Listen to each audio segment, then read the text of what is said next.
Here we go. And here we go. We are here. You look like really dark for some reason. I don't know.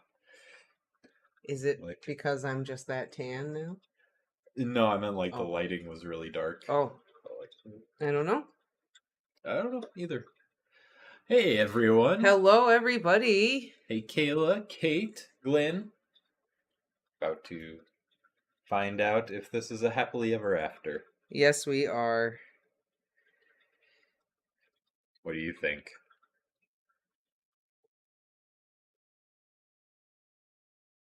Hey, Anna. Hey, Katie.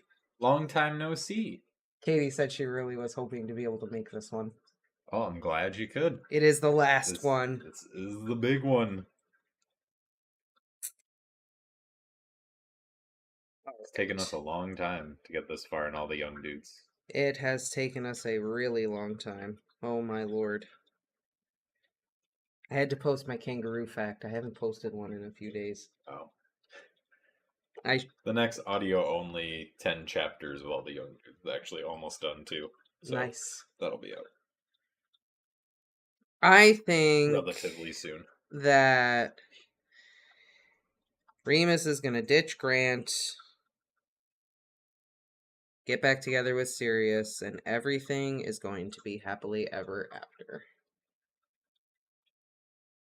Until it isn't, because we know what happens in Order of the Phoenix. I don't think. If anything, Grant's going to leave him. Well, yeah, I think Grant's just going to leave.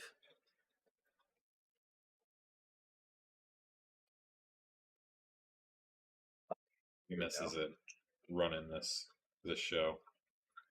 Grant is going to kick him to the curb. As he should. As he should. Oh, 100%. Oh. I missed the last two. They were too late, but I've caught up. Good stuff. Just gonna move that so I can see. The last two did kind of have some important things in there. They did. If you didn't watch the last ones, you may have some trouble knowing where we're at. I know Katie got all caught up. I don't blame you, Glenn. I know Glenn and Katie are both in the UK. And yeah, 7 p.m. is really late, so we totally get it. We are of that age, too. We have a child, we know. I know, if we're up past 9 p.m., we're just like, oh my god, life is going to be so hard tomorrow. I can't... Oh, you want to start a movie now? It's 8:30. Are you insane? It's like our Game of Thrones reaction live streams now are like, Gotta stay up past 10. Oh. But it's worth it. Really do this? House of the Dragon is so good. Yeah. I am hardcore all about it. I know you are. Yep. And you're also not at all about the Rings of Power. I am not feeling it. We're 25% into the story and nothing's happened. All right, I'm not talking about it. Yeah, Katie's like, if it's 8:30, she's not watching a movie. No. She knows. She's got a little kid too, though, so she knows. It's like, nope. The only way I'm watching a movie that late is if it's a kid's movie and they're watching it with me. Right. Because then they're gonna sleep in tomorrow too. So a quick Kate recap. Kate wants a quick recap. Remus and Grant were finally in a good place. And then Remus met with Dumbledore, and Dumbledore asked him to come and teach. And he struggled with that. And he taught. And we kind of fast forwarded through the entire third year, so everything that happened in the book is just what happened. Yep. But you don't really get a lot of internal with Remus's relationship with Harry. No. It's kind of glossed over. Whereas in the books, Remus's relationship with Harry is very insignificant. Like, Remus develops a very strong bond with Harry. And in this story, it's kind of just bleh. And then he comes back and needs Grant because he has, like, a whole entire episode over the fact that he just found out that Sirius is innocent. And then Sirius shows up at his house because... It's Sirius's house. It's Sirius's house, and he needs to stay there and lie low. Dumbledore pretty much sends Sirius there because he needs to lie low there. And Grant feels really weird about it. Sirius is totally traumatized. I will actually say that I feel like how the author wrote Sirius, as far as how he's acting, makes sense. The fact that Sirius spends a lot of time like as a dog in the story makes a lot of sense to me.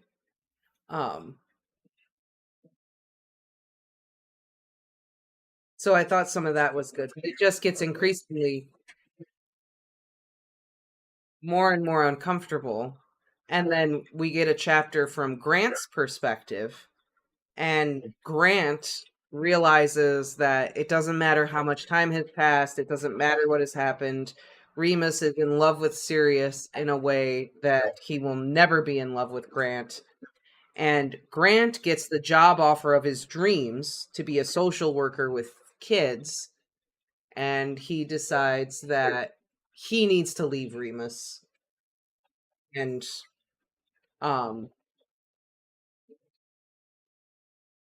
just let Remus go to be with Sirius. And then that was kind of the last thing that happened. Is that a good summary? Yeah, from what I heard. Yeah, I agree, Katie. This Remus is not the Remus of the story. And Kayla, how did you like The Hobbit? I want to know. I'm also just going to say, I understand that part of the reason why the Rings of Power is the way that it is because the copyright that they have for the material is very limited. So... Oh, really? Yeah, they only have access to, like, the appendices of certain things. Like, they don't have complete copyright control over the entirety of Tolkien's properties. I mean... I guess that's understandable. But... So they have to take certain liberties with certain things. However, that doesn't mean you just don't play by the rules. But anyway, that doesn't mean you ignore the canon. Anyhow, okay, we're not going there. I hope Grant pursues his dreams too. I know. And I'm glad you liked it. The Hobbit's awesome. The Hobbit's a great book. It really is. The Hobbit it's so good. It's so fun. I also have a feeling that my kangaroo post that I just posted is going to get lost in user sub amidst a sea of Dark Brandon posts because everyone is posting Joe Biden as a superhero memes. Nope. Lex did not like it. I did not like it. And Katie, I'm just going to say, it's not just because of all the canon issues that I had. It's... Set that aside. Set the canon aside for just a second. As a narrative, the characters are hollow and wooden and just plot devices. I don't know what their motivations are. I don't know what their flaws are. I don't care about them. And for an 8-episode show, we're 25% in, not a lot has happened, and I'm just like, I don't care about these characters at all. I don't know what their motivation is. So canon aside, forget that for a second. Harsh. I don't care about them. I can't. Hey, Maddie. Oh, yes. Maddie has to be here for the final thing here. Yes, you do have to see the movies, Kayla. feel like the movies are very polarizing. The Hobbit Yeah, movies? I enjoyed them. I thought they were good. I still have not seen the last one. I still have not watched the last one. I have to see the last one.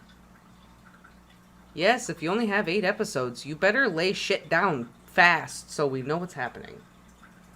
Yeah, that I was pretty optimistic for the show until I saw it was only 8 episodes. Then I was kind of, Evan really guys. liked the first 2 episodes, and then he found out, oh, there's only 8. I wasn't like blown away with them, but I saw like little things here and there that I really liked. And I was like, okay, it's the first 2 episodes. They're just kind of, it's a Tolkien. They're building the world, building the story. It's just going to be a slow burn. Then I'm like, oh, we're already 2 episodes in. There's only 6 episodes left. How are they going to do this? It does look beautiful. It does. Like, it does look beautiful, but yeah, I'm just very skeptical. But I mean, that's the thing with all the Lord of the Rings, The Hobbit, like it all looks good. Like now, Lord of the Rings is a little dated. It is, but it's still so good. Like for its time, it is immaculate. I will always stand by the fact that the Lord of the Rings trilogy are like an incredible human accomplishment. Like they're so good. And like those movies took liberties with the canon. They cut things out, they moved some things around. Tom Bombadil. To tell the story on film better than it is in a book, but the decisions that they made sense. And they worked really well as films. I mean, Katie, it's true. Maybe the story will pick up. Maybe the next 6 episodes will be awesome. I do want to be optimistic. I hated the first 2 episodes. I didn't hate them. I was not feeling the first 2 episodes, but that doesn't mean I'm going to go into the next episode like this is going to suck. I want it to be good. So I'm hoping that it does get better. And if anyone is thinking of going and watching the show, don't listen to the reviews right now because a lot of people are review bombing it. There's a lot of salty Tolkien fans. There are a lot of salty Tolkien fans. Give it like a week or 2 to balance out, and we'll probably see a legitimate score. I mean, my opinion is my personal opinion, and my personal opinion is House of the Dragon is hitting everything right how it should be, and it's awesome, and it's staying true to the source material, and it rocks. And Rings of Power is just not doing it. Well, did you see my title for the review or reaction? Not really a review. No. It was, I could bring it up, but it was something along the lines of not quite ready to dance with the dragons. Ah, very nice. Very nice. Thought you might like that. I do. But, again, I'm going to be optimistic. Maybe halfway through both seasons, I'll feel differently. Maybe House of the Dragon will just get worse, and maybe Rings of Power will find its stride. I don't know. Maybe they'll both be really good. I don't know. But, like I said, Tolkien is a slow burn. Like, he likes to build everything up. Right, but you're not following the rules! We don't know. It's not over. But Martin has a problem finishing. So he starts out strong. But this story is finished. Yeah. House of the Dragon is a complete story. That's finished. So there is a beginning and an end to the story they're trying to tell. So we're good there. Just saying. Look, he just doesn't have a good track record. He either has failed miserably at the end or just didn't finish. I mean, the end of Game of Thrones is not his fault. He didn't write that shit. No, but he was still a consultant. He was. He had input. But I think they ignored quite a lot of what he had to say. Which is why, in order to make this show, he demanded a lot more control and had a lot of conditions upon making of this show. Like, he straight up said that if you do not put heraldry and plumes and sigils and make it colorful and super medieval looking, I'm not letting you do this show. Oh. That was like one of the things he said. Like, yeah, he did want more season. Yeah. Um, I know. I'm just kind of picking on Martin. I know it wasn't his fault for what happened to the show. but had he finished the book series, yes, that would not have happened. Yeah. This is true. A lot of British shows are only 6 episodes long. Yeah, I mean, she's right. I guess U.S. shows are usually, well, I guess like big budget shows, like anywhere from 10 to 15 episodes on average. It depends on the show too. Like a sitcom will run for forever. They'll just squeeze it to death if they can. Well, I'm talking about episodes per season. Yeah. Say on average it's 15 about 10 to 15. Yeah, 10 to 15. Yeah, British shows I feel like British shows seek to tell a story. However many episodes it takes to tell the story is how many episodes there will be, and that's it. Whereas in the United States, it's like, oh, this was really good. Let's keep going. Let's keep going. Unless you're Doctor Who. Unless you're Doctor Who. All right, fair enough. But maybe it needs 12 kajillion episodes to tell the story. Maybe. Who knows? Doctor Who is the One Piece of sci-fi, I guess. Should we start? Because we only have 2 episodes. You mean 2 chapters? Chapters. 3. Well, don't forget the epilogue. The epilogue. All right. But yeah, let's start. Let's just get into it. We've spent the past couple of days talking about Game of Thrones and Lord of the Rings. So. Yes. Let's go back to fake Harry Potter. Chapter 187. Summer, 1995. Sirius. Well, my friends are gone and my hair is grey. I ache in the places where I used to play. And I'm crazy for love, but I'm not coming on. I'm just paying my rent in the Tower of Song. Sirius sat curled up on the couch, his arms round his legs. He was watching television. It was a bizarre Muggle invention, a bit like the cinemas he'd been to in his youth, only smaller. Oh no. That brought back a memory of James.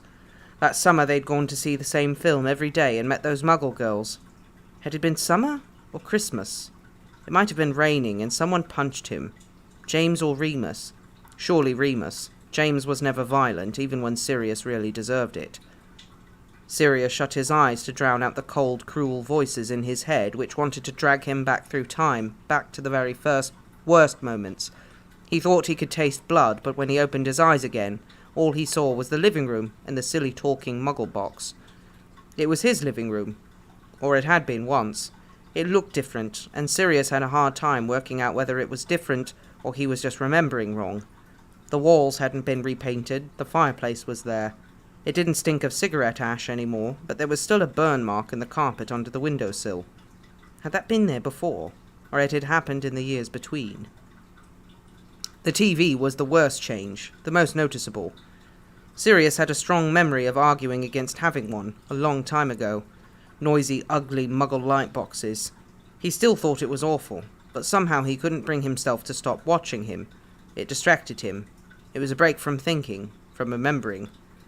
He'd spent too much of his life remembering, turning over events, over mistakes and half-understood conversations, sifting through it all again and again, until everything in his head was shaken loose in tiny fragments, no structure or narrative. He didn't want to sit and think any more. He wanted to act. He wanted to do. And no one would let him. He huffed, shifting position, tightening his grip on the arm of the couch. Remus had been invited to a meeting, and Sirius had been told to stay at home with the Muggle. It would have been fine if he'd gone as Padfoot. He knew it would have, but no one would listen. They were treating him like a loose cannon, like someone who needed to be contained. As if he hadn't spent a whole year alone, looking out for himself, without any help from anyone. He wasn't going to be treated like a kid. He wasn't going to let them. Hadn't he earned his place?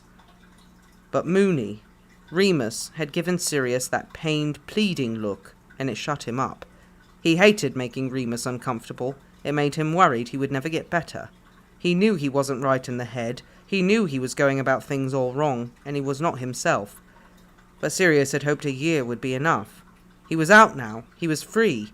Everyone who mattered finally knew the truth. It would make a difference. He should be normal again by now. Remus wasn't helping, Sirius thought darkly. How could he get his head straight when everything was so weird? Remus, his only friend left, could barely look at him without wincing, could barely speak to him without trailing off, glancing away. And the boyfriend. Sirius wondered how quickly that had happened, how soon the muggle had wormed his way in, infected Remus with his mundanity, made his Moony quiet and cautious. No better than a muggle himself. It was like a light in Remus had dimmed. Sirius looked for the signs of the old Moony, but there was none of that wicked, mischievous energy, that blistering strength of Remus Lupin which had an exciting when he had an exciting plan. It had taken Sirius ages to convince Remus to just go to the meeting. In the end, he had the impression Remus only went as a favour to him, to keep him calm. That was fine as long as he went, and when he got back, he would tell Sirius everything. Sirius would make him. It was the least Remus could do. Remus would come around. He would see there was no other way. He would want to do it for Harry. Sirius couldn't help smiling to himself, thinking about Harry. That incredible, brilliant, brave kid. James would be so proud. James, I'm so sorry. He shuddered, shut his eyes again, bracing himself against the cold. He wanted Remus so badly. He didn't want to be alone. Not again. Please. All right. Grant sauntered into the room as if to remind Sirius that he was not alone at all. Grant smiled at him cheerfully as he came in. Sirius watched him warily. Always bloody smiling. Weirdo.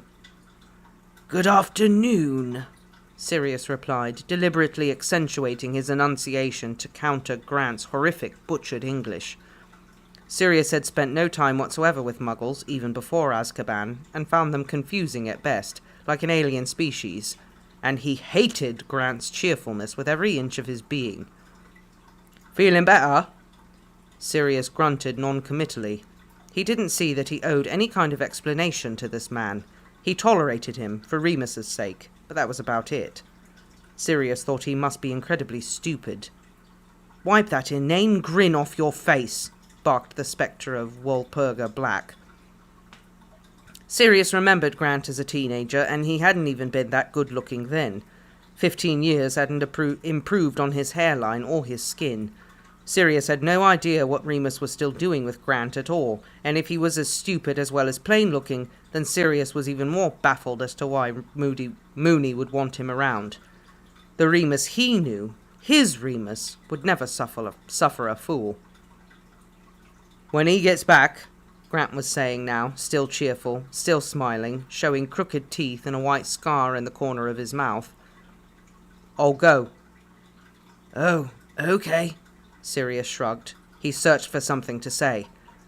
We need milk. No, Grant chuckled, shaking his head lightly. He sat on the coffee table directly opposite Remus, so close their knees almost touched, and looked him in the eye. I'm not popping out to the shop. I mean, I'm leaving.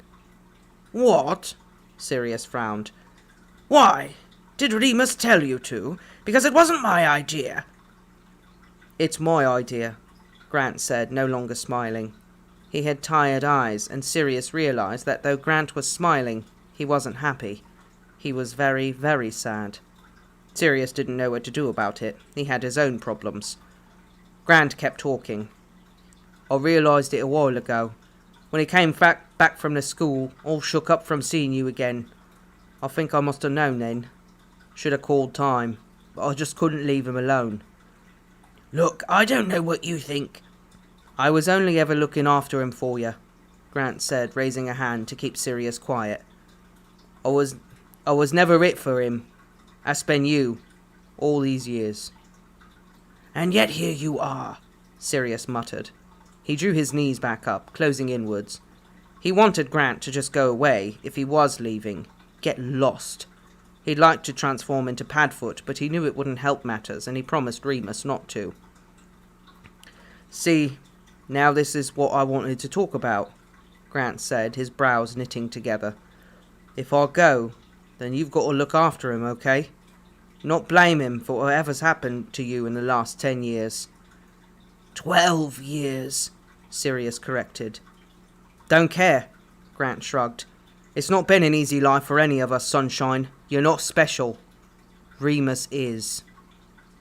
Grant's voice was suddenly hard and dangerous, almost aggressive. He's special to me, and if you're not man enough to be kind to him, then you don't deserve him. He's been waiting for you. He never stopped waiting. He won't say it, 'cause Remus don't say stuff like that, but he feels it. He feels everything. You must know that.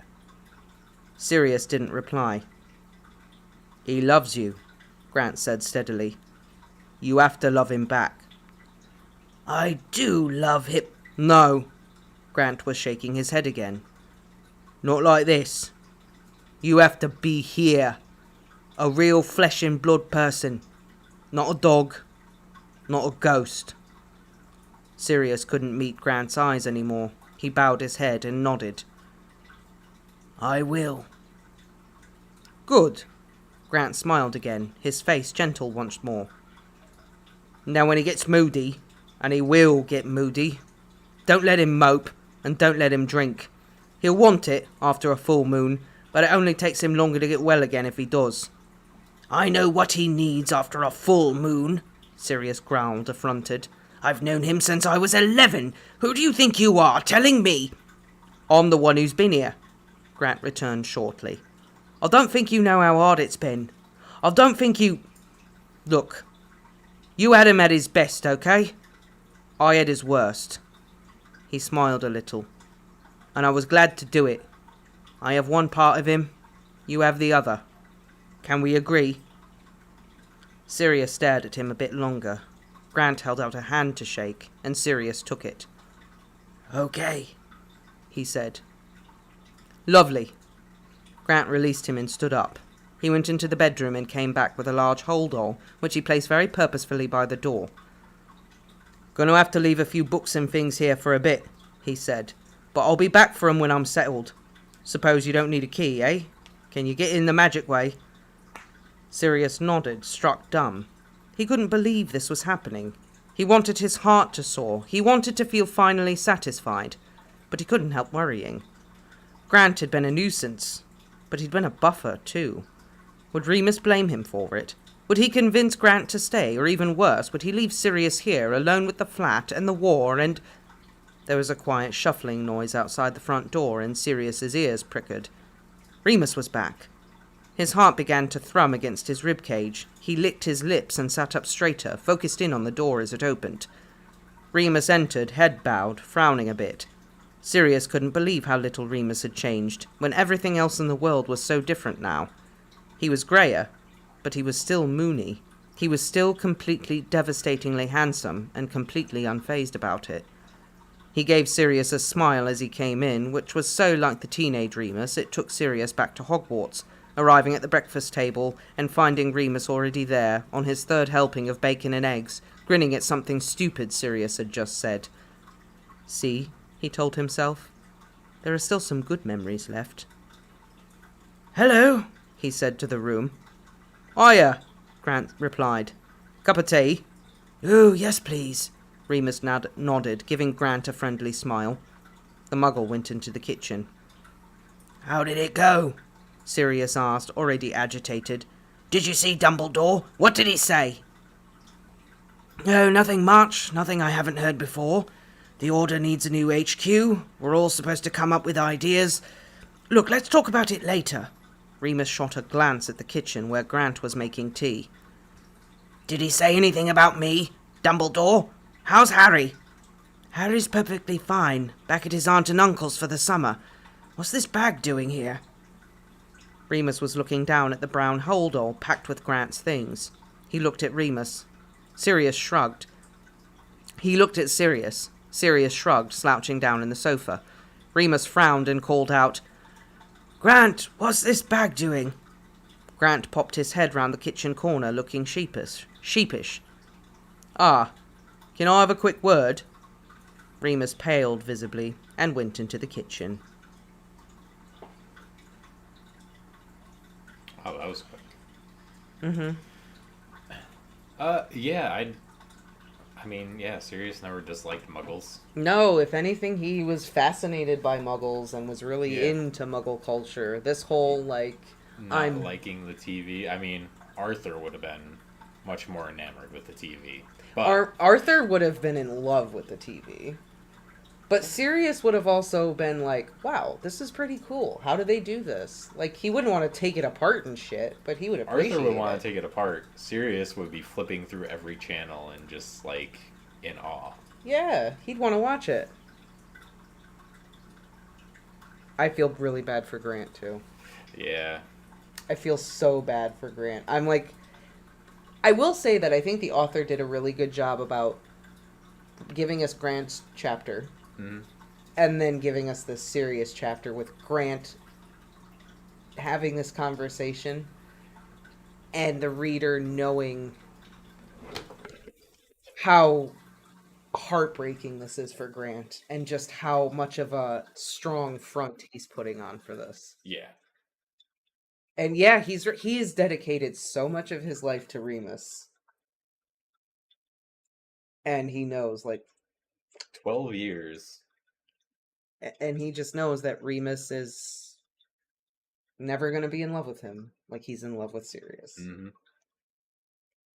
It's pretty shitty. I mean, if there's one thing this author has done well, it's write a unique character.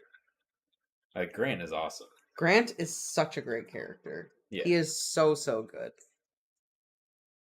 The rest of the story, not so much. But It's not even that. I think the story's good. It was just Remus kind of. yeah, Remus I was don't the know. problem. Remus has always been the problem with the story, not the story itself. Yeah.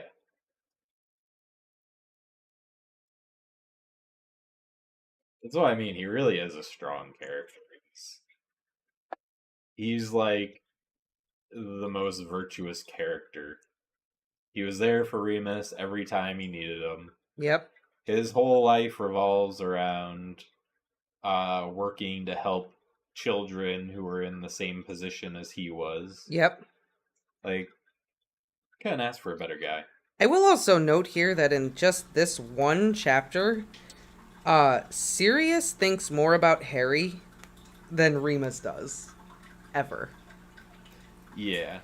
Well, that part makes sense, though, because Sirius was all about Harry. Yeah. But I'm just like, wow. Remus, really, dude? I think certain parts of Sirius's personality, they got it. Like his concern for Harry. Talking about how he's trying to keep memories of James out and just how guilty he feels still over James's death and how she's kind of building up for what Sirius is going to be like in Order of the Phoenix because he's like, I'm not going to let them treat me like a little kid. Yeah, they. I'm not going to let them treat me like a little kid. I am not going to let them just squirrel me away somewhere. Which is Sirius's big struggle. Yeah. In Order of the Phoenix. Yeah, I don't really get why they just fawn over Remus either. Like, what's the big deal? He's not that great a guy. Remus. He's special. What's so special about him? I don't understand. Didn't Grant say he's like graying and balding, and I mean we see what he looks like in this. Yeah, he's shabby looking. He's supposed to be shabby looking, prematurely gray. But I mean, even personality wise, like he's so sensitive and creative and smart and this and that, and I'm just like, I don't. I know all that's just kind of funny to me after the 7th year, and he was just non-stop emotionally and verbally abusive to Sirius. Mm-hmm. Mm-hmm. But that was all it, because a lot of the emotional responses that you're supposed to have over the story is due to Remus, but you kind of stop liking him after that point. So I don't think I don't know. Oh, this is kind of a long chapter. Well, it is the last one. Yeah, this is kind of a long chapter. Should we just hop in and then we can just kind of discuss everything as a whole? Yeah, let's just read it. let's just finish the story. Well, I guess, and then hop in the epilogue. What was the name of it? Out of the Blue? Out of the Blue. Okay. Here we go. The final chapter of All the Young Dudes. Chapter 188. Till the End. No, I think Sirius said that in this chapter, but like in the past few chapters, Grant mentions it about Remus, that he was like gray and balding or something like that. I just wanna see you when you're all alone. I just wanna catch you if I can. I just wanna be there when the morning light explodes. On your face it radiates, I can't escape. I love you till the end. I just wanna tell you nothing you don't wanna hear.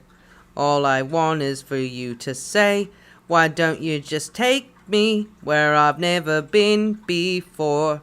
I know you wanna hear me catch my breath. I love you till the end. I just wanna be there when we're caught in the rain. I just wanna see you laugh, not cry. I just wanna feel you when the night puts on its cloak. I'm lost for words, don't tell me. All I can say, I love you till the end. Where are you going? Remus hissed as he marched into the kitchen. He didn't want Sirius to hear them fighting, but things didn't look good at all from the way that Grant was calmly stirring his tea, not making eye contact. Brighton, Grant said. I've had a job offer, a really good one. Better pay and I can help more people. I could really make a difference. But we live in London. Remus. You're just up and leaving me for a job? Remus was gearing up to start shouting, to shame Grant into staying. Grant just smiled sympathetically and shook his head. Don't be silly now. You know it's about more than that. Remus's heart was beating fast. He felt sick, woozy, as if the floor were rocking back and forth. You can't do this. I'm just making things easier for you, Grant said, and from anyone else that might have sounded bitter. Haven't I always tried to do that? But I love you. I love you too, my darling, but I'm not sure that's all there is to it. So you're just making this decision for me? I'm making a decision for me, Grant said very firmly. He looked at Remus now, dead in the eye, and Remus could see there would be no more arguing. Sirius needs you now, and you'll go to war, because that's who you are. You're mad and brave and incredible. There isn't a place for me in all that, so I need you to let me go. We'll always be friends, won't we? Home care yobs together, care home yobs together. Remus wanted to wail. He wanted to fall to his knees and clutch Grant round the waist and hold him there forever, to beg and plead. He knew that was selfish. Grant was right. Remus had already decided to rejoin the Order. He had decided the moment Sirius returned. It wasn't fair to keep Grant around for that. It was downright dangerous. But he needed him. Oh, he really, really needed Grant. Remus wasn't sure he could do it all alone. Not with Sirius the way he was. You'll break my heart if you go now, Remus said, aware as he sounded sulky and petulant. Grant shook his head lightly, holding his ground. I'm sorry, love, but it's breaking my heart to stay. And in an instant, Remus understood. He saw Grant properly for the first time.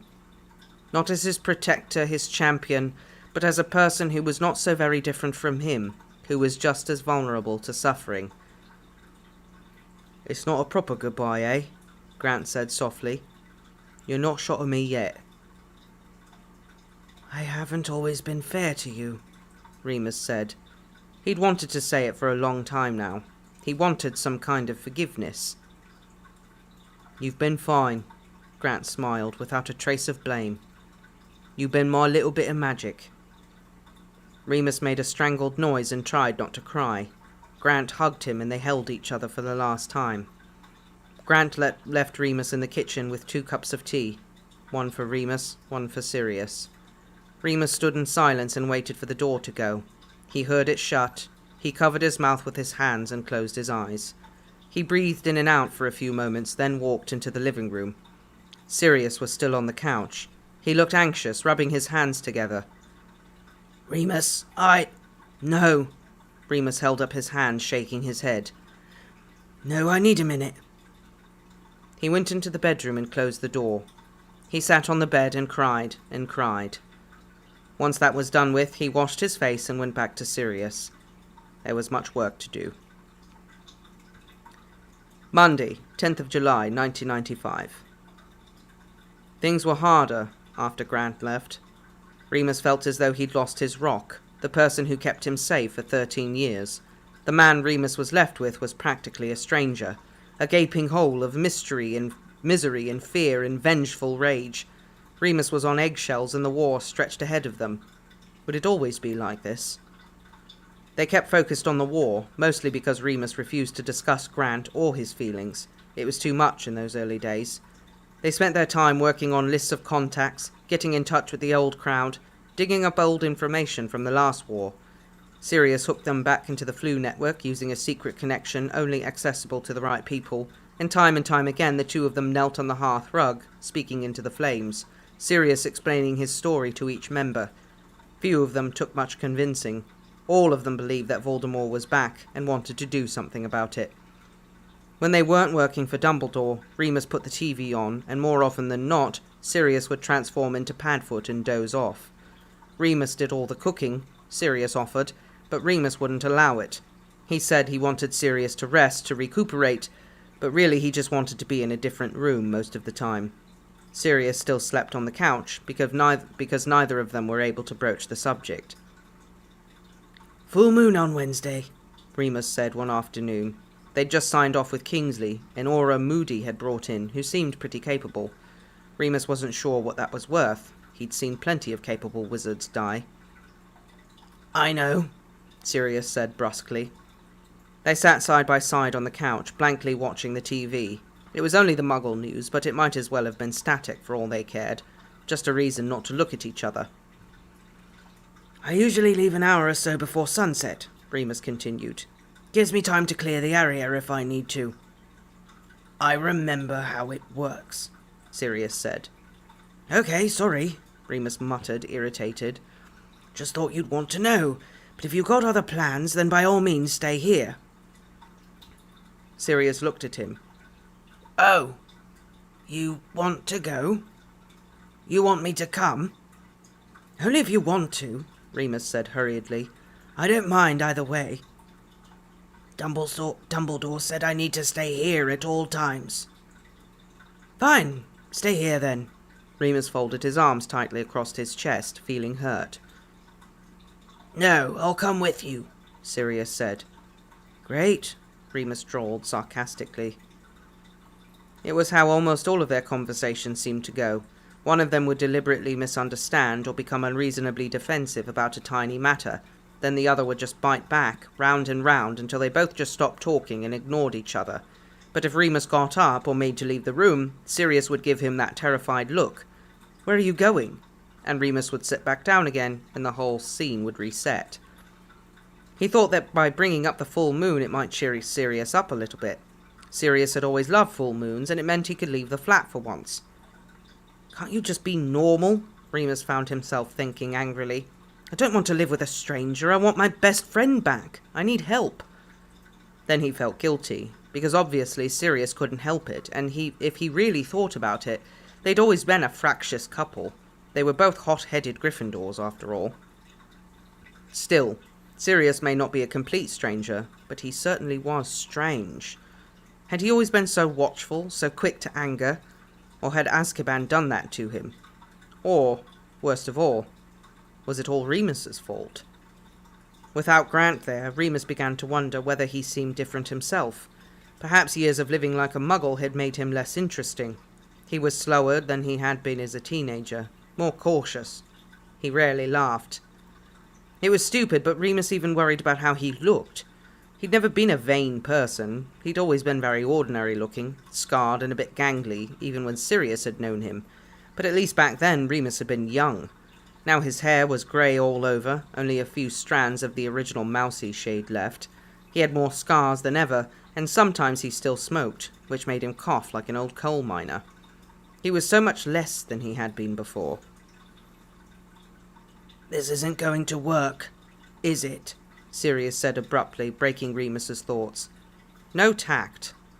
Once he'd been so silver-tongued he could talk anyone into anything, could reel off dirty jokes like they were romantic poetry. But now everything Sirius said was sudden and blunt and full of raw urgency. "What isn't?" Remus asked, shaken. He kept his eyes on the TV. "This. You and me, in the same room, trying to be okay with each other. After everything that's happened at 14 years, it's just going to be too much." Remus finally turned to look at him, ready to be annoyed again, but found that Sirius was staring at his hands, twisting them hard in his lap so that the skin pulled and his knuckles whitened. He had scars too now. He didn't look so old and strange then.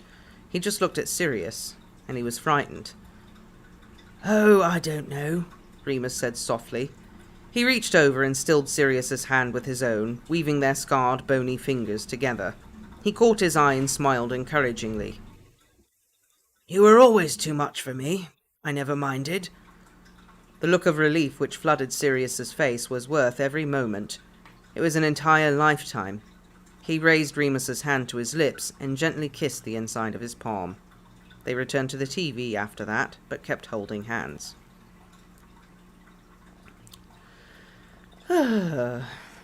Thursday, 14th of July. Thankfully, the full moon was a welcome change of pace. They apparated to the Brecon beacons together and both transformed on a mountainside. The wolf was thrilled to be reunited with its old companion, and they spent much of their time chasing foxes through the grasslands, running together for miles and miles. They were better together in their canine bodies, more natural, more at ease. Perhaps the lack of inhibition, or perhaps the bond forged between them as dog and wolf was not as easily broken. When Remus turned back at dawn, Padfoot licked his face gleefully, nuzzling into him, and Remus laughed, for the first time since Sirius had returned to London. They were still smiling when they got back to the flat, and it felt bigger than before, less of a cage. "I forgot how strong you were," Sirius beamed, full of energy. "I forgot you were faster than me." "Of course you did," Remus grinned. "Arrogant prick. I could always beat you." He picked up the post sitting on the doormat and flicked through, as Sirius flung himself onto the couch, sprawling out. It was the first time Remus had seen him look really relaxed in their flat again, and it made him warm inside. Flicking through the bills and takeaway leaflets, Remus stopped short as he reached a postcard. It had Grant's new address on it. Nothing else, just the address neatly printed. The needle-sharp sting of regret hit Remus, and he sighed heavily. There was no phone number. Either Grant didn't have one yet, which seemed very unlikely as he was barely off it normally and needed one for work, or he was telling Remus not to get in touch. "What's up?" Sirius said from the couch, ever watchful. "Nothing. Grant's new address, that's all." Remus put it on the mantelpiece. "I really need to lie down. I think I'll go to bed." He downed some painkillers, only the over-the-counter stuff, nothing exciting, and went to sleep. Luckily that was easy enough after a full moon. When he woke up, the bedroom felt cold and empty. It was long after midday, and he could smell bacon cooking, the salty, savoury scent wafting its way through the flat. He got up and followed the scent into the kitchen, where Sirius was standing over the hob, agitating a sizzling pan of bacon and eggs. He turned, seeing Remus, and smiled. "Thought you'd be hungry. You're always hungry." "Yeah," Remus nodded, yawning and scratching his head. "Cheers." Remus made the toast quickly using his wand. He was getting back into the habit of using magic again, now that his last ties to the Muggle world had been cut. They sat at the table in the living room, and Sirius even made an effort to use a knife and fork. Remus smiled at that, remembering James and Sirius's impeccable pure-blood table manners. "He will come back to me," Remus told himself, as Sirius buttered his toast daintily. Bit by bit. The postcard from Grant was still sitting up on the mantelpiece. The image on the front was of Brighton Pavilion. I better start boxing up the rest of his things, Remus said, thinking out loud. Find a way to get them to him. He said he'd come back when he was settled, Sirius said unexpectedly. Oh, Remus blinked. Did you talk then? A little bit, Sirius shrugged, faking nonchalance. Just to say goodbye. He told me to look after you. Oh, I see, Remus said quietly. Well, sorry about that. That wasn't his place to say. He very much wanted to keep these two halves of his life separate. No, it was okay, said Sirius. They were quiet for a bit and eating, and then... When did it happen? Sirius asked, back to his sharp abruptness. When did what happen? You and him. How soon after? After I went to prison. It's 6:30. Why right now? Remus set down his fork. Why are you asking me that? I'm just trying to fill in the gaps, the stuff I missed. Something inside Remus grew hot and fierce. I don't see what Grant has to do with any of it. Do you want a list of everyone I've shagged since you've been gone? Sirius breathed in sharply at that. No, of course not. Well, then, leave him out of it. He's gone now, that's that. I shouldn't have asked. I just thought... I never cheated on you, Remus said, hardening his voice. So you can stop wondering. I never ever betrayed you, even if you think I did. Sirius frowned and looked down at his food. You are still angry about that, then?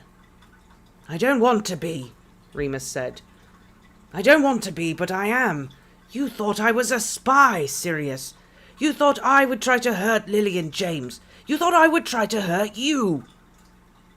I was confused, Sirius said, his voice small. Everything was such a mess. Everything was so difficult. And no one knew anything. No one trusted anybody. I remember, Remus snapped. I was there. I still trusted my friends. Sirius kept staring at his food, but Remus wasn't finished. This had to come out eventually. He knew how it felt to leave things unsaid. Do you know how stupid I was? Do you want to know how completely dense I was in those last months? I thought you wanted to break up with me. I wanted to come back from the pack and see if we could make things up. It never crossed my mind that you thought I was fucking hell, Sirius. I loved you. Remus, I loved you and you left me with nothing. Do you understand? I had nothing except a lot of scars and a drinking habit, so don't start interrogating me about the bits of my life I've been able to put back together. Remus stood up and paced, the last of the full moon still hot in his veins. He stood by the window. He wanted to smoke, but he'd learnt by now not to give in to those kinds of urges. The kind that felt good, but would probably kill you in the end. The kind of urges he got when Sirius was around. I'm sorry. Sirius's voice was still very small. He was hunched forward, his hair in his face. Pitiful. Remus felt terrible, even though he knew he deserved an apology. He hadn't meant to be hurtful. For fuck's sake, he scolded himself. Why can't we ever get this right? No, I'm sorry, he said, steadying his voice, remembering to be understanding. I didn't mean to be so... I understand. I swear, Remus, sorry. I swear I thought about you every day. What you must think of me. What you must have heard. I was the stupid one, not you. I should have trusted you. I should have told you about Wormtail being made Secret Keeper. I mean, bloody hell, we should have made you Secret Keeper. Man, and when I went to Godric's Hollow that night, I just lost it. I would have done the same, Remus sighed. I'd have killed Wormtail. Sirius, I'm sorry too. I wish I hadn't believed them. I wish I'd tried to investigate, done something to help you. I was just in such a state I barely went out. I was never sober. That stuff's all my fault. And that's why I needed Grant. Sirius nodded, forlorn, still sitting at the table. It was too much. The air was too thick. "Here, are you finished?" Remus asked, needing a subject change. "I'll do the washing up." "Thanks for that, it was perfect." He cleared up the plates and took them through to the kitchen. He folded up the last of Sirius's fried egg in a piece of toast and scoffed it. Waste what? Waste not, want not. Sirius came in just as he was chewing. "Same old Remus," he snorted. "Finishing everyone's food." "I know," Remus laughed, slightly abashed, turning on the taps. "Grant used to call me the human refuge unit. Once he ordered a set meal for 4 from the takeaway downstairs, but I got stuck on a work call, and by the time he came back, I'd eaten the lot." Sirius took this anecdote pretty well. He came to stand beside Remus and took up a tea towel, so he could dry as Remus washed. They did this in companionable silence for a while, but Remus knew Sirius was building up to something. His body was giving off that agitated energy Remus recognized from long ago. Were they going to have a fight again? He hoped not. "How long was he here?" Sirius said softly. "How long were you—" "A long time," Remus replied, concentrating on the dishes. "It's good that you had someone," Sirius said with remarkable humility.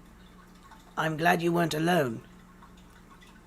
"He was better than I deserved," Remus agreed, glancing at Sirius to check it was okay to continue. "I never thought I didn't think I could ever love someone who wasn't you. But I did. I loved him." Sirius opened his mouth but seemed to think better of it and closed it again. He nodded, a shadow of disappointment crossing his face. He was trying so hard. Remus put down the last dish carefully and wiped his hands on his jeans. He turned back to face Sirius, who was watching him like a hawk. "I loved him," Remus said. "But he wasn't you." Sirius's eyes widened hopefully. Remus gave him a small, shy smile and a tiny shrug. Sirius leaned in, and all of a sudden they were inches apart, and then they were kissing, clutching each other tightly, as if it was their first and last. It turned out you never really lost the knack. Like an unbroken spell, Remus felt every moment come flooding back to him as vividly as though it were yesterday.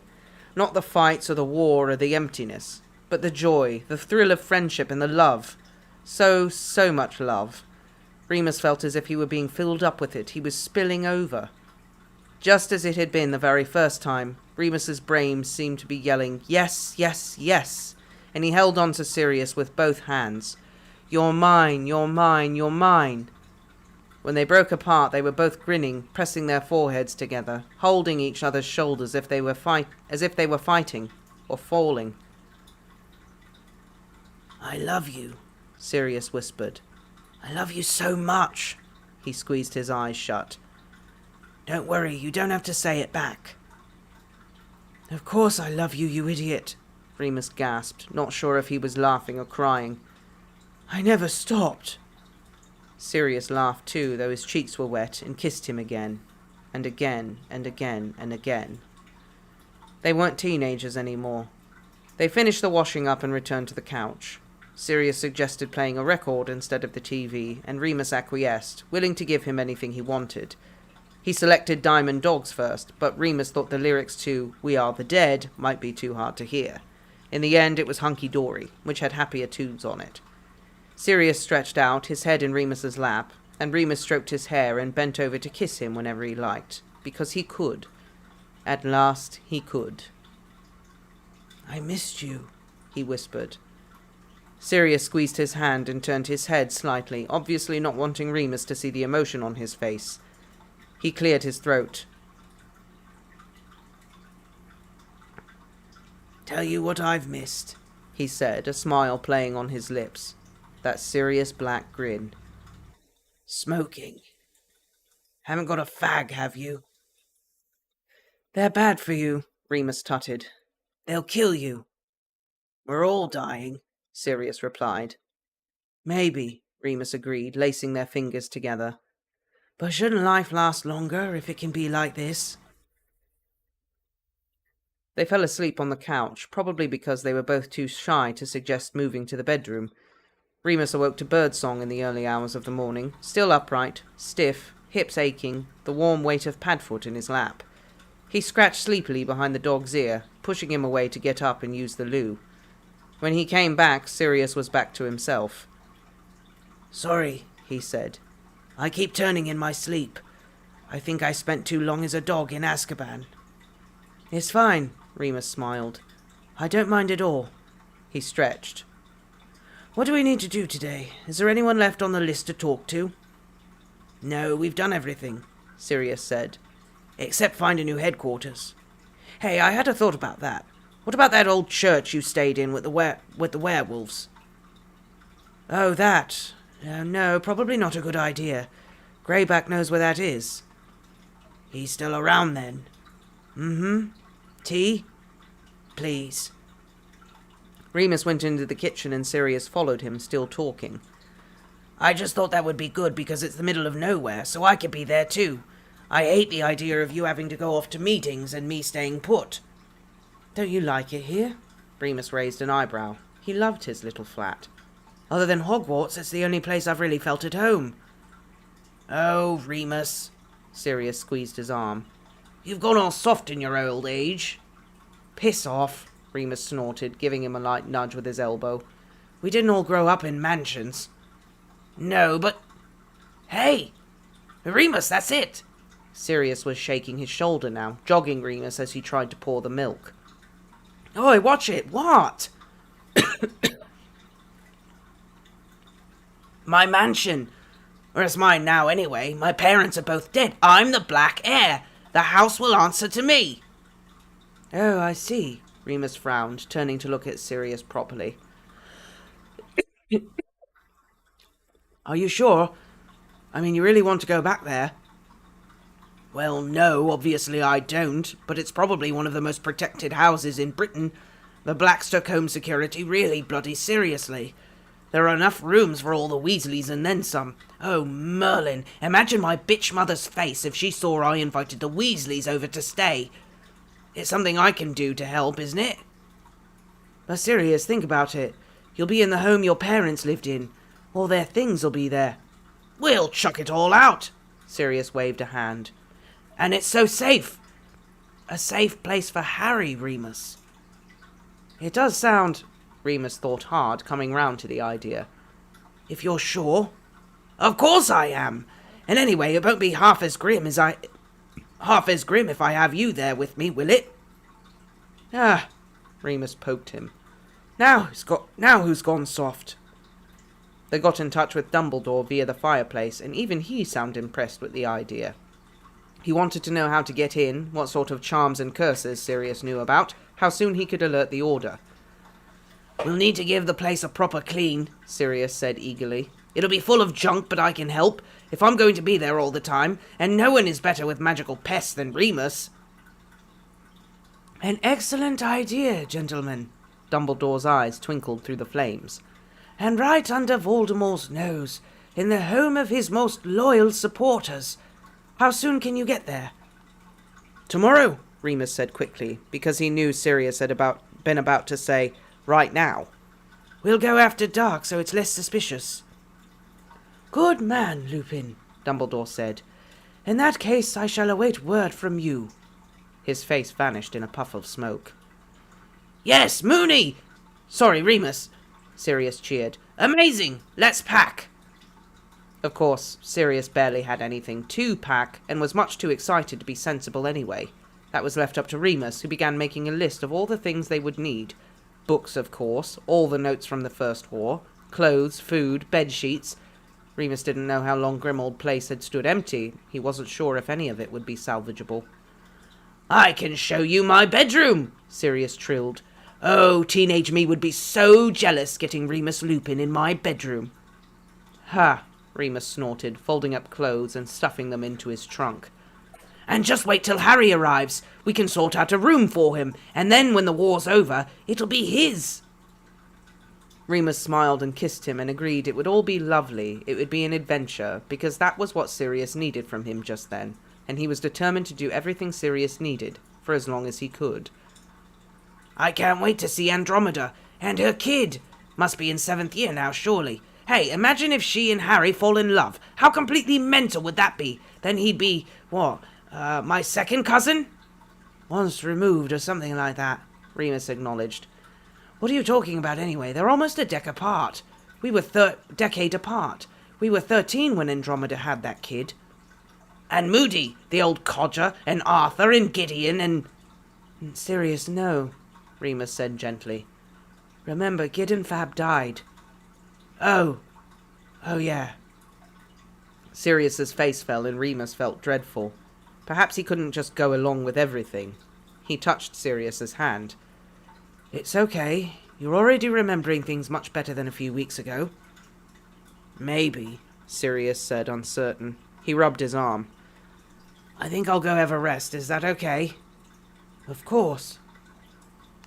Remus finished all the packing, and when he went back into the living room, Padfoot was curled up on the couch again. They ate a light meal for dinner, and Remus had the TV on because it was his last night round all of his Muggle comforts.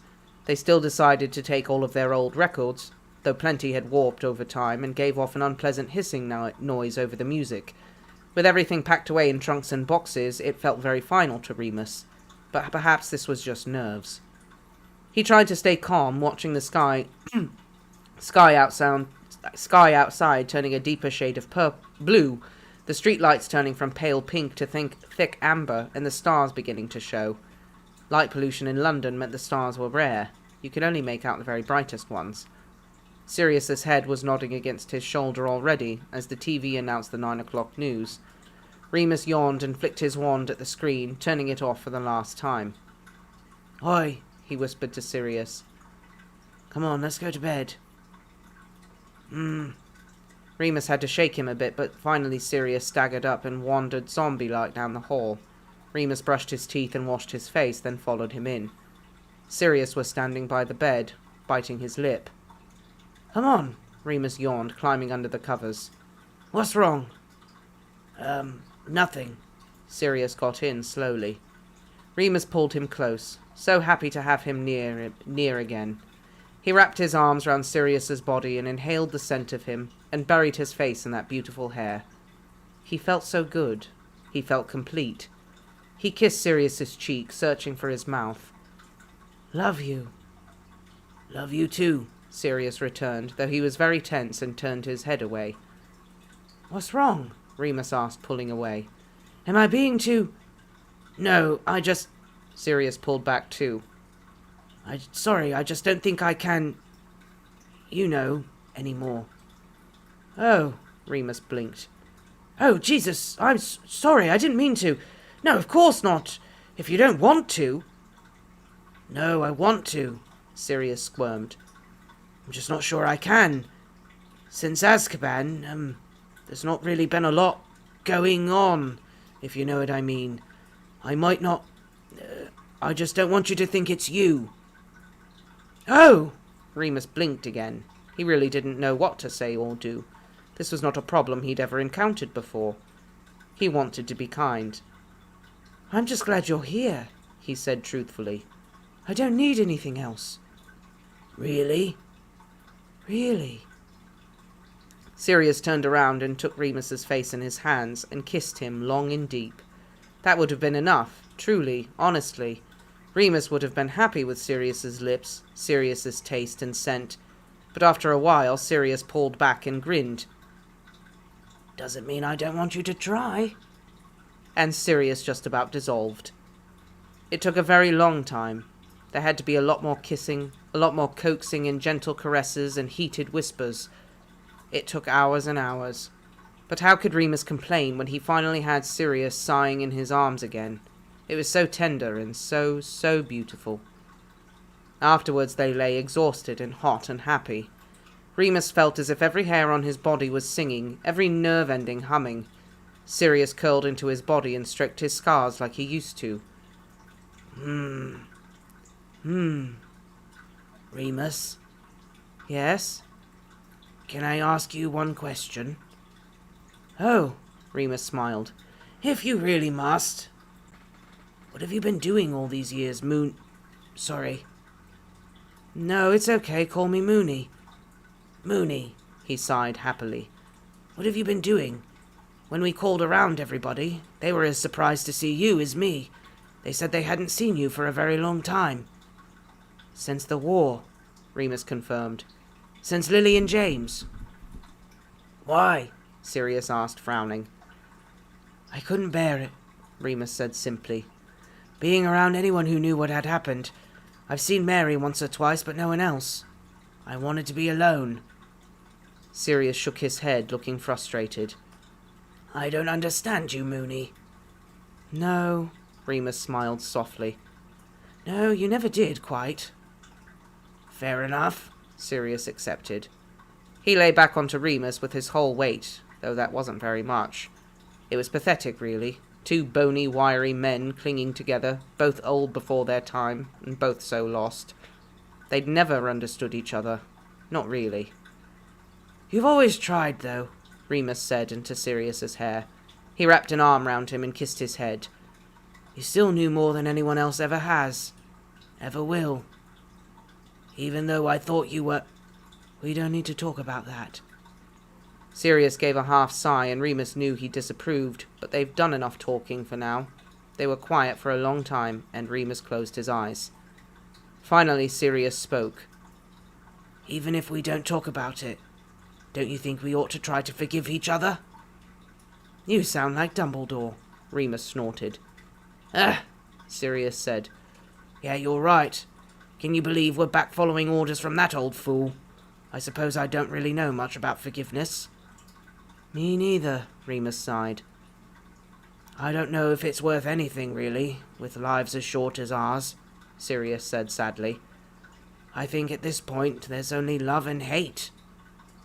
That's very fatalistic of you, Remus commented. I thought I was supposed to be the pessimist. Sirius shuddered slightly, which Remus took for a laugh. He squeezed him tighter and kissed his shoulder. Love and hate, he murmured thoughtfully. Love or hate, I suppose, Sirius clarified. You make a choice. It's that simple, then? Yeah, I think it is. Sirius reached for his hand under the duvet. He looked up at Remus, eyes now icy grey, but as piercing as ever. He was asking a question. Remus squeezed his hand in answer. Love, he said. And then he kissed him. The end. The end. Well, okay. For all the issues it may have had, I think that was a pretty good ending. The whole thing with Sirius and Remus is still a little awkward, but solid ending. You think so? I thought so. I think it loses some of its luster because of the way some things went with their relationship, but I feel like it's out of place because of what happened previously. But the ending by itself was kind of alright.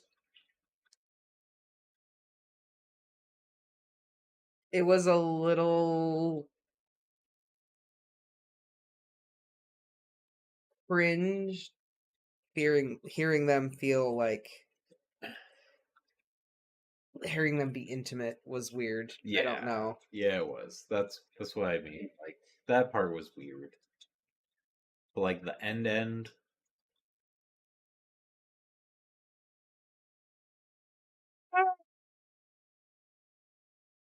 I don't know.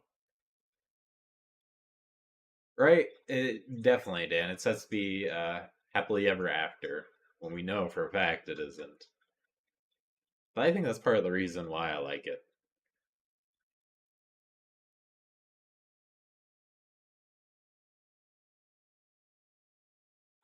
Yeah, I agree. I wish they kept going. I wanted to see the Tonks Remus romance. Oh, Dan, how would you feel if Tonks and Harry were together? Is that is that better than Remus and Tonks?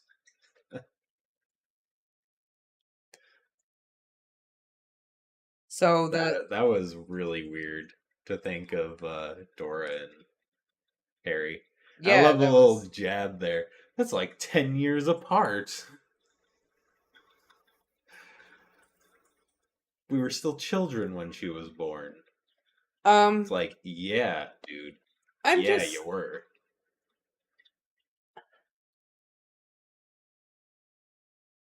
I don't know how I feel about the end.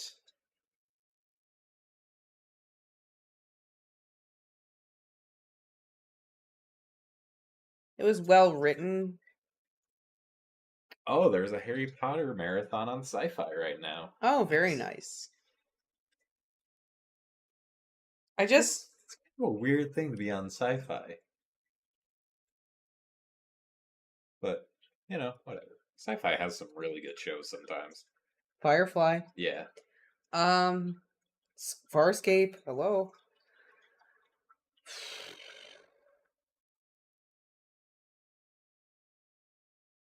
What are you thinking about? I'm trying to decide how I feel about the end of this story. I don't know. I didn't like the fact that Remus yelled at Sirius. I didn't like the fact that as soon as they're like together, they're already acting exactly like they used to. I'm just like, ugh. Yeah. And like Sirius is very clearly suffering from PTSD, and Remus still cannot keep his shit together enough not to like scream at him. He didn't scream at him. Well, yell at him or whatever. No, he actually caught himself this time. And he didn't lose his temper. Progress. Whoa, Lola. Don't mess up the stream again. Hold on. Oh, let's make sure. Okay, we still haven't. Lola likes to lay on her stuff and turn our mic off, so.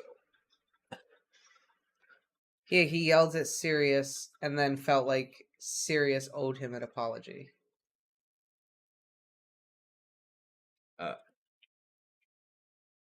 Lola, okay, no. Go on. I'm guarding. That's what Maddie said. I don't know. I'm like, we're still doing this. This is still how we are. I don't know. And HBO lost the Harry Potter rights on 9/1? What? Well, It's HBO because did, but WB still does, and WB bought HBO. They're pulling everything off of HBO. Are they? Yes, they're pulling I know they were tons of their stuff onto... They've pulled tons of their stuff off of HBO because they want to be Warner Brothers Discovery, and they're like trying to merge. They're trying to make money. I heard they cut some animated series, but I didn't hear about them pulling stuff from HBO.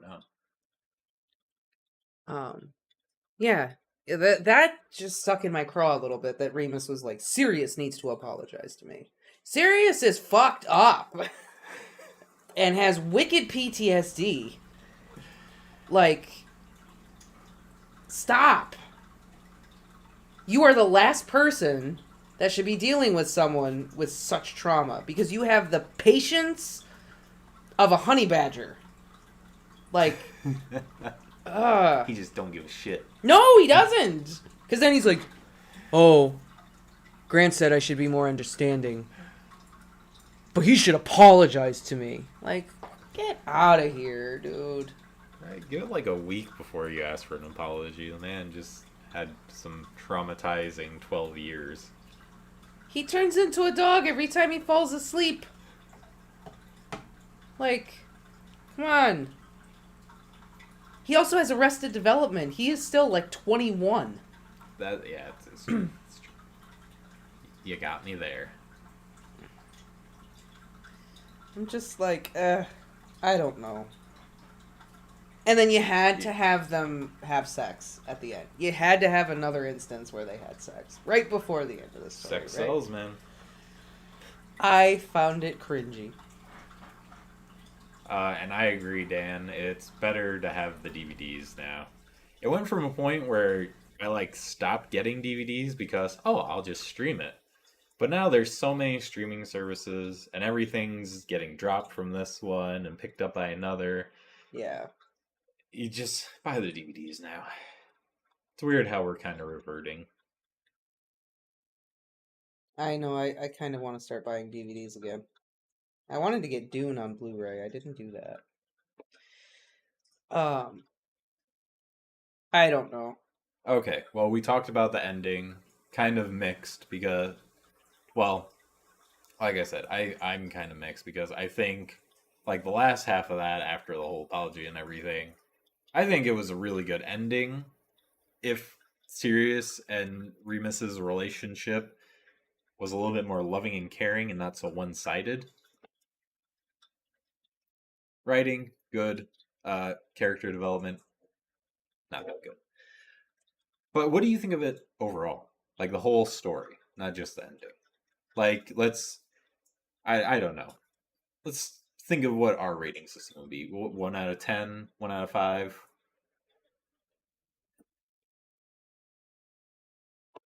Hold on. Melanie's got a question. Sirius had escaped from Azkaban 2 years before and had supposedly gone to the tropics in 94. Why are people talking as if Sirius had just gotten out of prison? I don't. Well, we skipped over the part where Sirius is living in the cave with Buckbeak, too. Yeah, so Melanie, there was not any writing chapter, anything at all regarding what Sirius was doing in book 4. So we got none of that at all. And it just picks right up with Sirius re-entering the Order. Mm. And so he's just made contact back with the wizarding world, pretty much. Yeah. So that's why they're all acting like he's just gotten out of prison, because they've all basically just found out that he's innocent, he's alive, everything's good, I guess. Yeah. He's joining back up with the Order, and Although all I the would think Order is- Dumbledore would have told members of the Order already prior to. Or maybe Dumbledore was I don't like, know. it's better that they hear it from you or something. Maybe. I don't know. Kayla says it was a 5 out of 10. 5 out of 10. Well, what would you give it? Or do you want me to go first? You Because go I think first. I kind of know what I want to give it.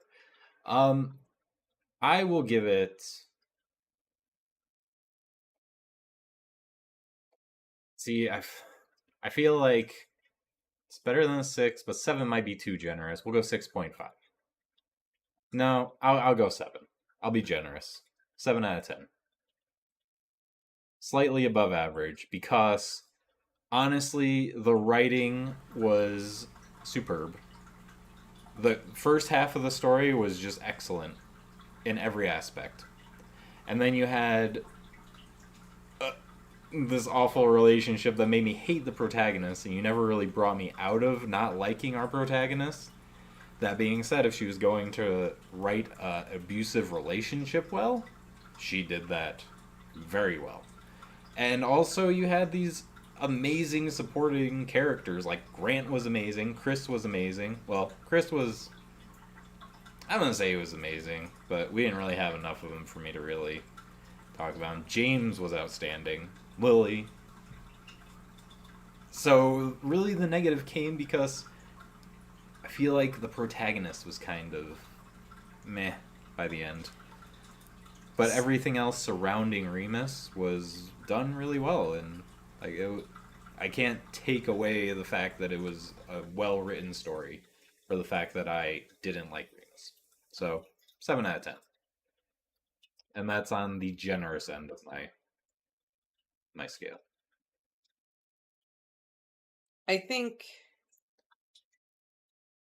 even if you can argue that the relationship was not toxic in the way that it was abusive, it was still toxic in the sense of that they were very codependent on each other. So say you want to argue that Remus was not abusive and that it's X, Y, and Z. It's still toxic in the sense of how codependent and enabling they are with each other. Mm. But again, you don't like it. But as far as writing a toxic relationship, if that's what they're going for, it was done very well.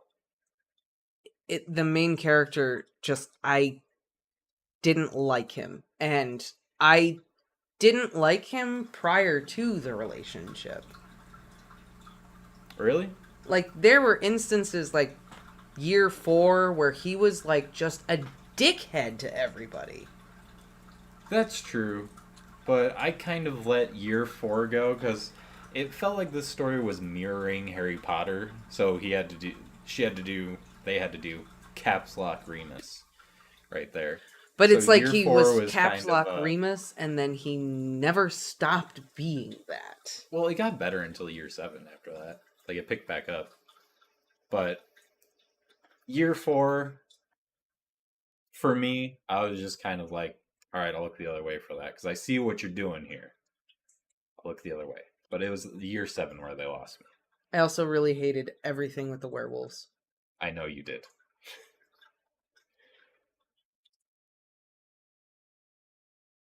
Yeah, it was just always about sex. That's the only way he could be nice, was through sex.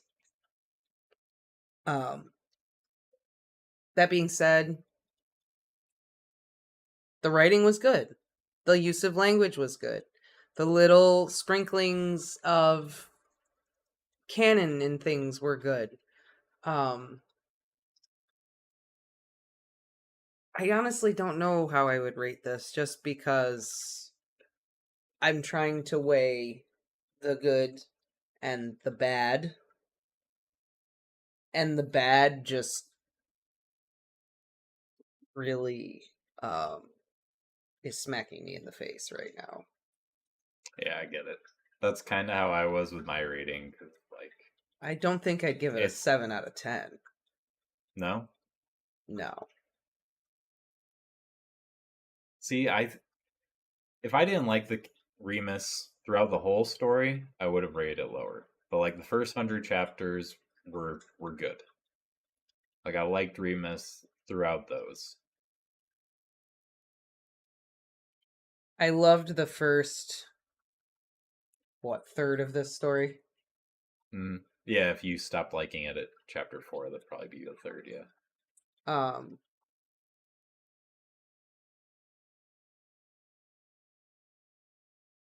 I just, the author is talented. Grant is great. Grant was so good. But yeah, it just spins its wheels for so long. And you're just stuck in this toxic relationship for so long.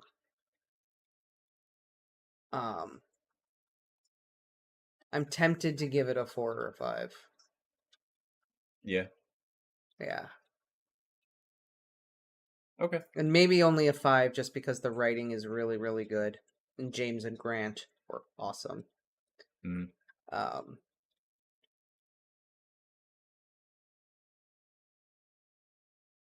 Definitely don't see how people think this is better than the original series. No, definitely not. Don't understand that.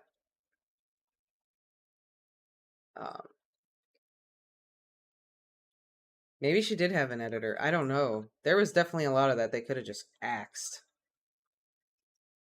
Year 7. Year 7. Jesus Christ.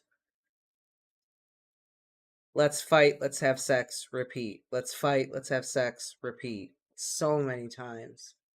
So many times. My Immortal had an editor. Katie's right. My Immortal had an editor. Oh my god, it did. Yeah, it did. Thank you, blah, blah, blah, blah, blah, Vampire Sparkle XOXO for editing this chapter. Yeah. Yeah, but then... They did have an editor. But remember, then they didn't have an editor for, like, the last 2/3 because Vampire Sparkles, like, stole their sweater. Yeah, something happened. Yeah, Katie remembers. She's like, her friend stole her sweater. I just hated Remus so much in this story. I just could not stand him. And it's really hard for me to see past how much I didn't like him and how out of character Sirius was. Like, for so long. Yeah. Like, what is it in the last couple of chapters? Where Remus was like, Sirius is just so headstrong and just wants to do something and not think about it. The old Sirius was more cautious. And I'm like, what? What? No, that's the way Sirius always has been. He's just never matured. And now he's got PTSD and issues. Everyone tried to be empathetic towards Remus, but he refused everything except sex. I know that individual who came in and said, well, it's because... What did they say? They said that it's all these well-meaning people, but they don't really understand. And it's how to live in a world where you have well-meaning people constantly trying to help, but they don't understand.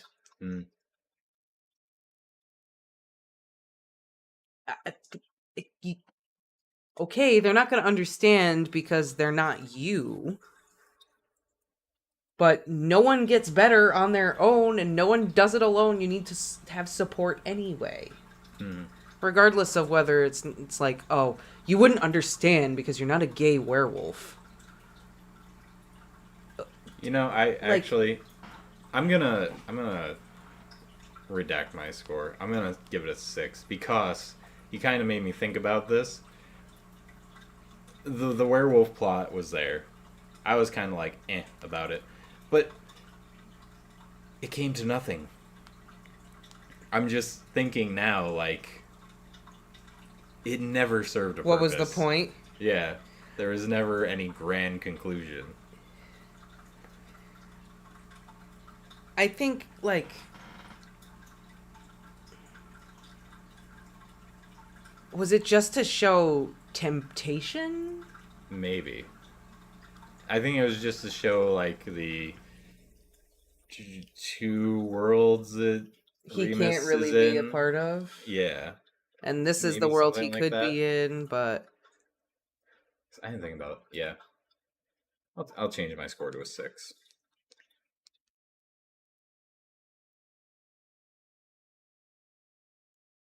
So, you give it a 5? I kind of want to give it a 4. Harsh.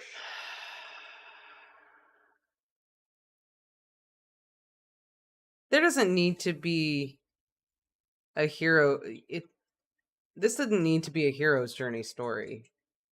But it kind of almost seemed like it was trying to be a hero's journey. It did have to be, though, because it was mirroring Harry Potter. Yeah. Through the first, 5 books.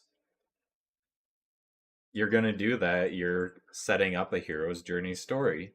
Yeah. And you gotta roll with it. Otherwise, you have basically what happened, where you had this hero's journey, and then as soon as you run out of Harry Potter books to mirror, everything just kind of gets all wonky. But I mean, they didn't even go through all the books. Yeah, because till year 4, it pretty much mirrored it. And then 6, All right, Kayla. Well, thank you for joining us. We're glad you were here for a bit. Yeah, the werewolf thing pretty much came to nothing other than here's another aspect of the world Remus can't be a part of, even though he wants to be, and it's all about temptation. But he's not going to be a part of it, but he keeps being drawn to it. And the whole thing with Greyback never really went anywhere other than, what? He refused Greyback? Yeah. He refused that path? Is it like he was supposed to be seduced by this and then, come to terms with, no, this isn't the world I want to live in. But the other world rejects me. So far we have pros, great character development, not at our protagonist, not saying protagonist. But we have James and Grant and all those other ones, so I gotta give it to her. Mm-hmm. She can write her own characters very well. Yeah.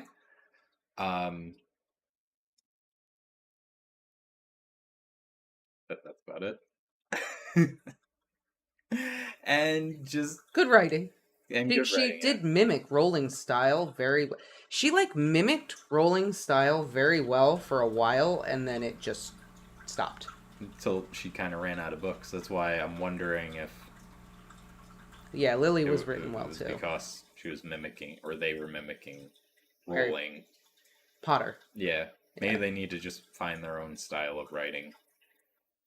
I didn't think the later style was bad. It was just No. Remus was bad. And my biggest cons are this person is either has only been in bad relationships or has never been in a real relationship because they just do not know how to write a healthy relationship. Part of me wants to say that they were really just trying to portray it as an extremely dramatic and emotional relationship, that they loved each other so fiercely with such passion that they just burned each other. I really think that's what they were trying to go for, is that their love was so intense that it spilled over and they hurt each other. That, based on how this just ended, that's what I think it was supposed to be. That the love was just so intense that they hurt each other. And then we come full circle and it's like, Grant is like, oh, he's always loved him, blah, blah, blah, blah, blah. I think that's what it was supposed to be. But that is not how it read at all. Yeah. To me. Did not read that way. Yeah, Romeo and Juliet, except Sirius and Remus are the Montagues and the Capulets.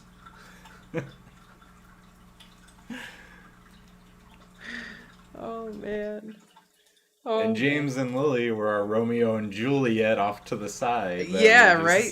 Yeah, James and Lily were Romeo and Juliet. They were just, yeah. In a fair flat in London where our scene is set, two families, the Blacks and the Lupins, rip each other's heads off constantly. But I think that's what the author was going for, was this love that burns so brightly that they just don't know how to be. And it... Well, either way, it still goes back to my point. Don't know how to write relationships. Because if you were going for that, you still didn't do it well. Because you went too far. Yeah, it was too much. It was too much. You know how you write... couldn't wrap things up or kind of build a pacing was an issue. Pacing was... I don't think at first pacing was an issue, but it definitely became an issue later. Mm-hmm. You know how you write intense, passionate love? Like, broke back. I wish I knew how to quit you. It's all about in what characters say and what they don't say. And I'm just saying, Jack Twist and Innes didn't rip each other's heads off all the time. Outside of Romeo and Juliet, I really haven't read that many romance. Okay. Or watched that much romance, so I don't know what makes a good romance or not. Fair enough. My unsophisticated opinion. That example is such a good one just because these two characters, it's not because they're gay. I'm just gonna say that. But in Brokeback, these two characters love each other so much. They really, can't be together, but they love each other so much that it's, all-consuming. But you know it based on what they say, what they don't say, and how they act. And they don't, continuously hurt each other all the time. And they're not perfect people. Yeah, the story, it had such a good start. I think that's why I want to give it a 4, because I was so hopeful and excited and just... But see, that's why I give it a higher score. It's because it had a great start. They just couldn't finish it. I'll give it a 4.5. I'll meet in the middle between 4 and 5. I'm not trying to, get you to change your score. I'm just... That, in my mind, you had a strong start. You're going good. You just couldn't finish. I have to walk away real quick because apparently there's a baby bird next door that I need to go look at. Oh. Right now. Why right now? Because it's an emergency situation. They want. Oh, okay. I'll be right back. And then I guess when you come back, we'll read what was the epilogue called? Out of the blue. Out of the Blue. It's 2 chapters though, and they're both kind of long.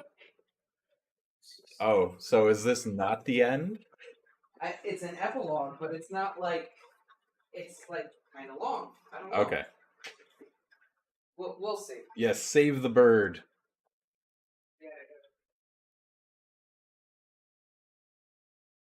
I'll be right back. That's another. Oh, God. Oh, that was my bad.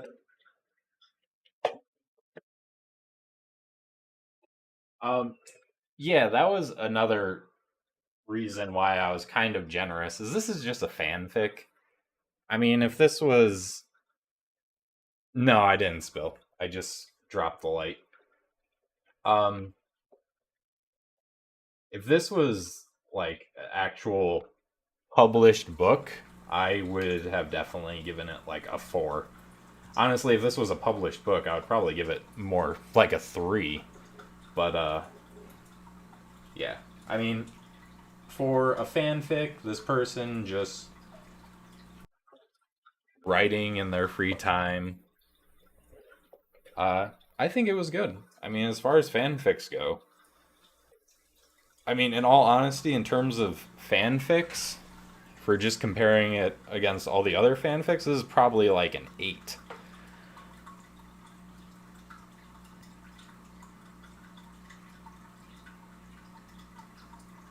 Yeah, I agree, Katie.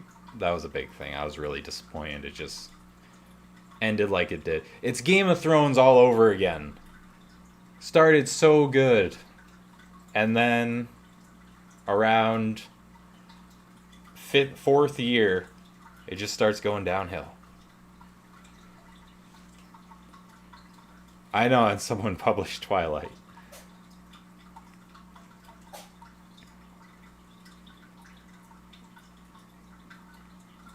Yeah. That's true too, Dan. Usually when someone writes a fanfic, it's because they think they can write, but they can't write. I mean, it's the reason why I don't write fanfics. I know. I think my biggest issue with writing would be like I couldn't pace myself. I don't have the patience to like build up each plot point and grow the story from there. I feel like if I wrote something, it would be very rushed.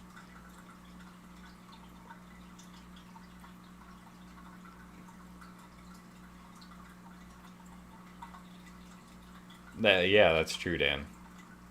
They just want to get the stuff out there, and there's no telling of the story. But I mean, that's another reason why this is definitely considered one of the better fan fictions. Is they took the time to tell the story. Sometimes too much time.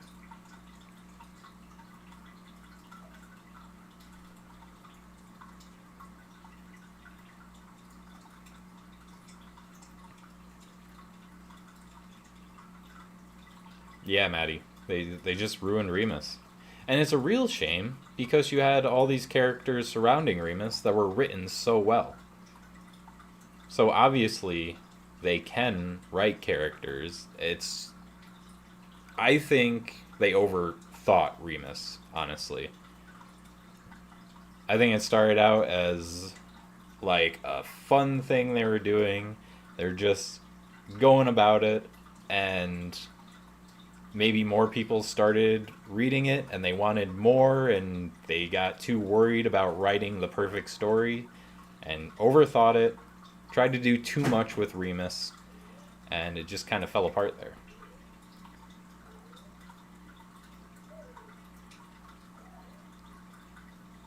Oh, that's awesome, Anna. Did you find any Marauder stories that you liked? Or any that were better than this one? Isn't there like the James Potter series, I think?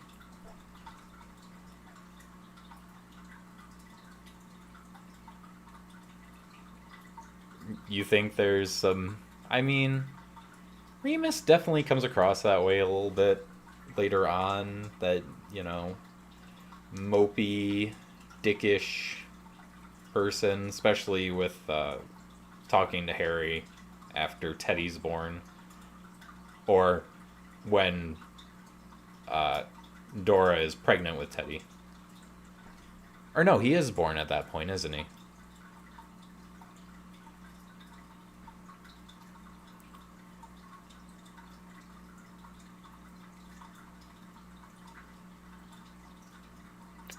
Yeah, Dan. Okay, so it is the James Potter.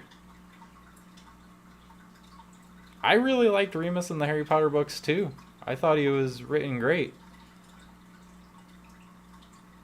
I'm just saying, like, I can see why people may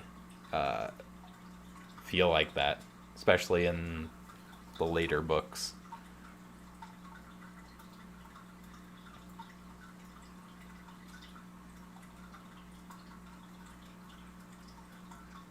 Mopey, dickish person.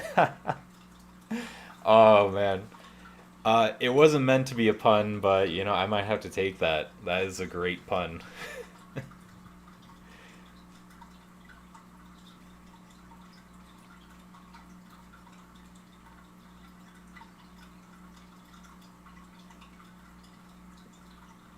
Oh, that's nice, Anna. What's the title of it? Is it written like Game of Thrones, A Song of Ice and Fire, where you get like each character has their own chapter?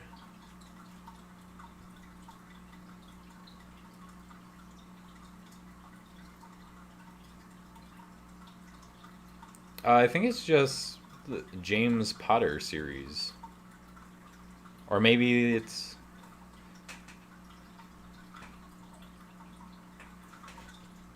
Oh, is it published? I didn't realize that. I thought it was a fanfic.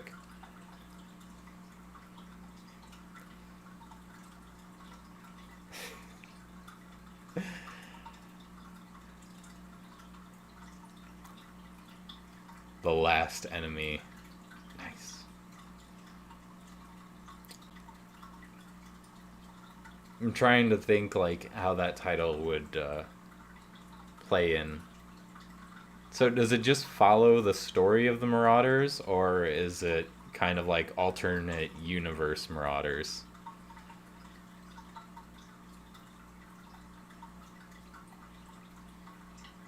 The Hall of Elders Crossing.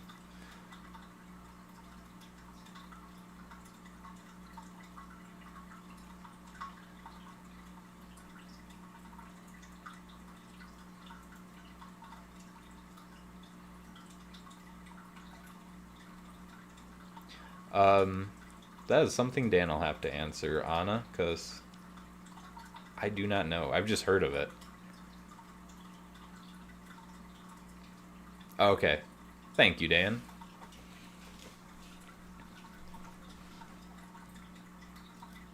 We're going to have to figure out, because we do want to do a book club.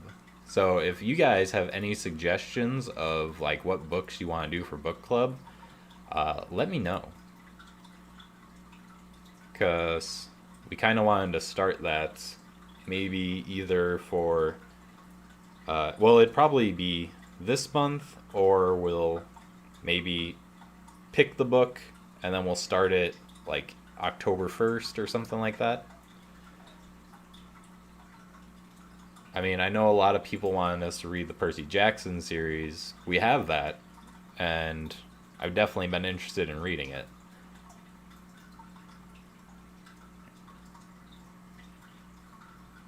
Oh man, a wizard from the USA. Is he just like, cliche US wizard, like trailer park?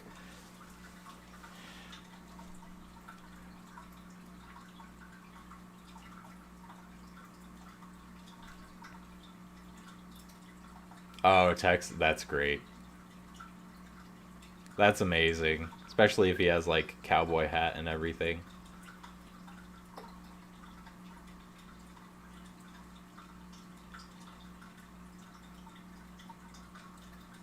Oh, that's cool that it follows Regulus and Snape also. Because, especially Regulus, I feel like we get a lot of Snape's story, but Regulus we really don't know much about. Other than that he was kind to creature and he really wasn't a bad guy.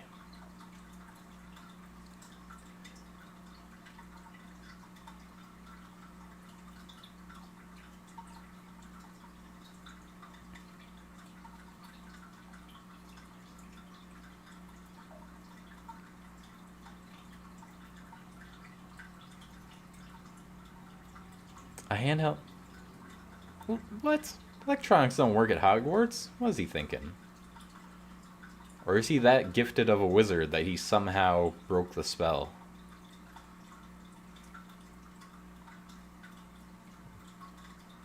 Gotta play his Fortnite. I mean, I guess in this story they had the record player, and somehow that worked, and the headphones. So,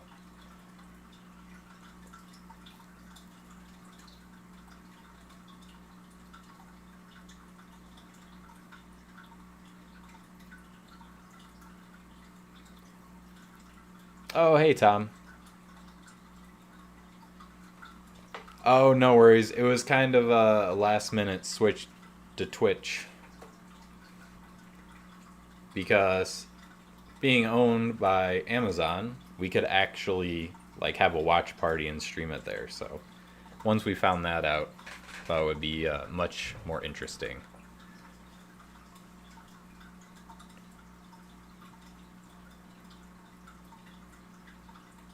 50 chapters? Oh, that's not bad.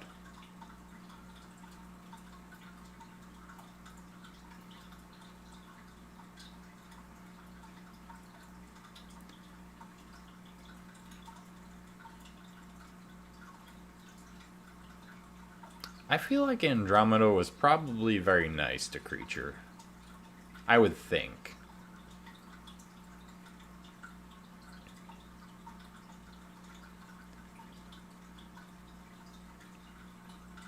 Yeah, we posted it in the Discord, Tom.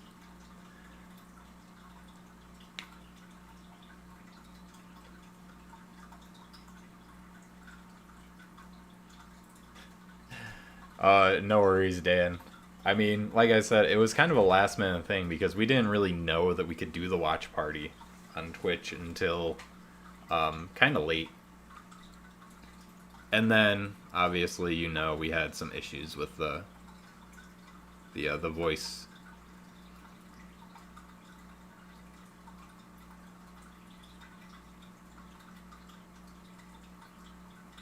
Oh no, Dan, I'm sorry. Gotta get that 5G out there.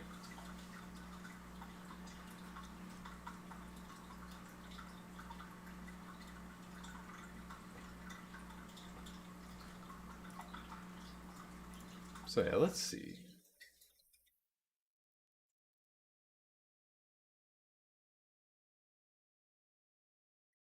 I'm kind of interested to find out what's going on with this bird.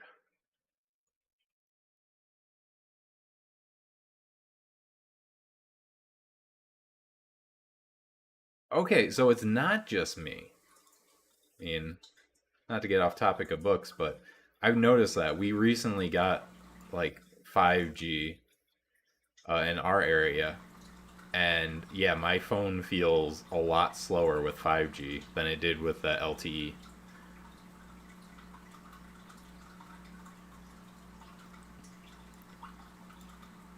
I would love to be into D&D.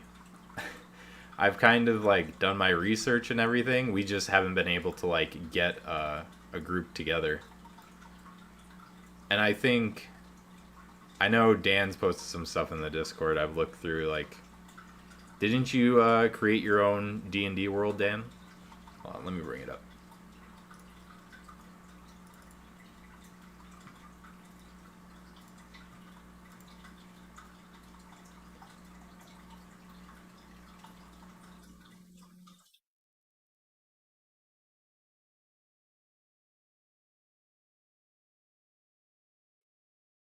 I'm sorry, that's what Are we still Oh recording? no.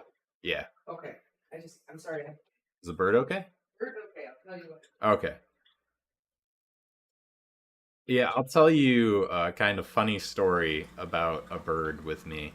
So we were driving one day, and this flock of birds was like right next to the road, and we were driving, and they like flew off, but one didn't make it and smacked into the front of my car.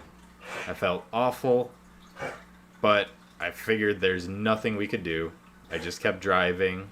We get to the gas station, and I get out of the car, and I notice there's a bird on the ground in front of my car, and it can't fly, but it's alive, and it was the bird I hit. So we pick it up, we call around, and we find a place that like takes the birds and rehabilitates them. So it was like a day or two later, I take them there, and they call us like a few weeks later and tell us that the bird's fine. It's just too young to fly.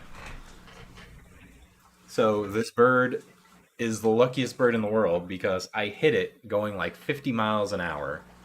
It rode on the grill of my car for another like 4 or 5 miles, and it was fine. Just another day. So the bird is okay. It basically they thought it wasn't able to like fly. Mm-hmm. So they thought it was a baby bird that like fell out of the nest. Mm-hmm. But what I think it is it's an adult bird because they said that there was a nest with an egg that no one showed up for days and days and days. So they thought it was an abandoned nest. Mm-hmm. So they got rid of the nest. And now they think it's the bird coming back Oh, for its baby. for its baby, and it's not there. So they think the bird is in mourning. Because I just watched the bird fly up onto the roof without a problem. Oh. So I think that's what happened. Oh no. Yeah. That's actually a really sad story. Wow. Yeah. It is sad. I'm sorry that I've killed the mood. Okay. Well, The bird is going to be okay, though, at least. The bird is okay.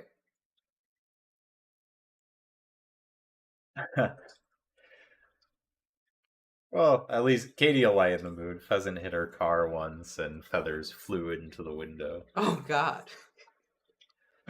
Crows will mourn their dead. And they will actually investigate the body to see why the crow died and how the crow died in order to prevent it happening to others. Corvids are extremely intelligent creatures. Yeah. I mean, elephants mourn their dead, too. Mm-hmm. Whales also will. Yep. Can I just show you guys... I don't know if you're going to be able to see it. I just have to show you guys this picture that I took today. Oh, dingo? Yes. I took this picture of Dingo today.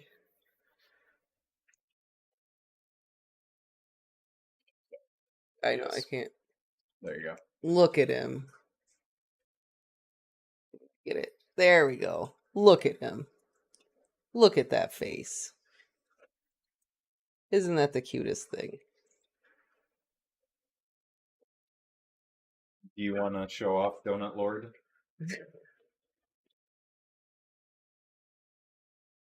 Yeah, I think he does a little bit. Yeah, poor PP. Donut Lord. It's even blue, for God's sake. So, the epilogue...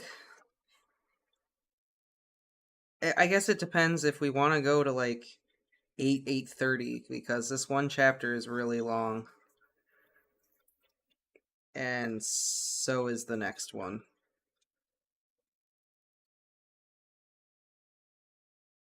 I guess it's up to you. I don't know. Do we want to just finish it? And just finish it? What are we having for dinner? I don't know. Okay. So I wasn't sure. I don't know what you've eaten today. Nothing. Oh. I have eaten no food today. So.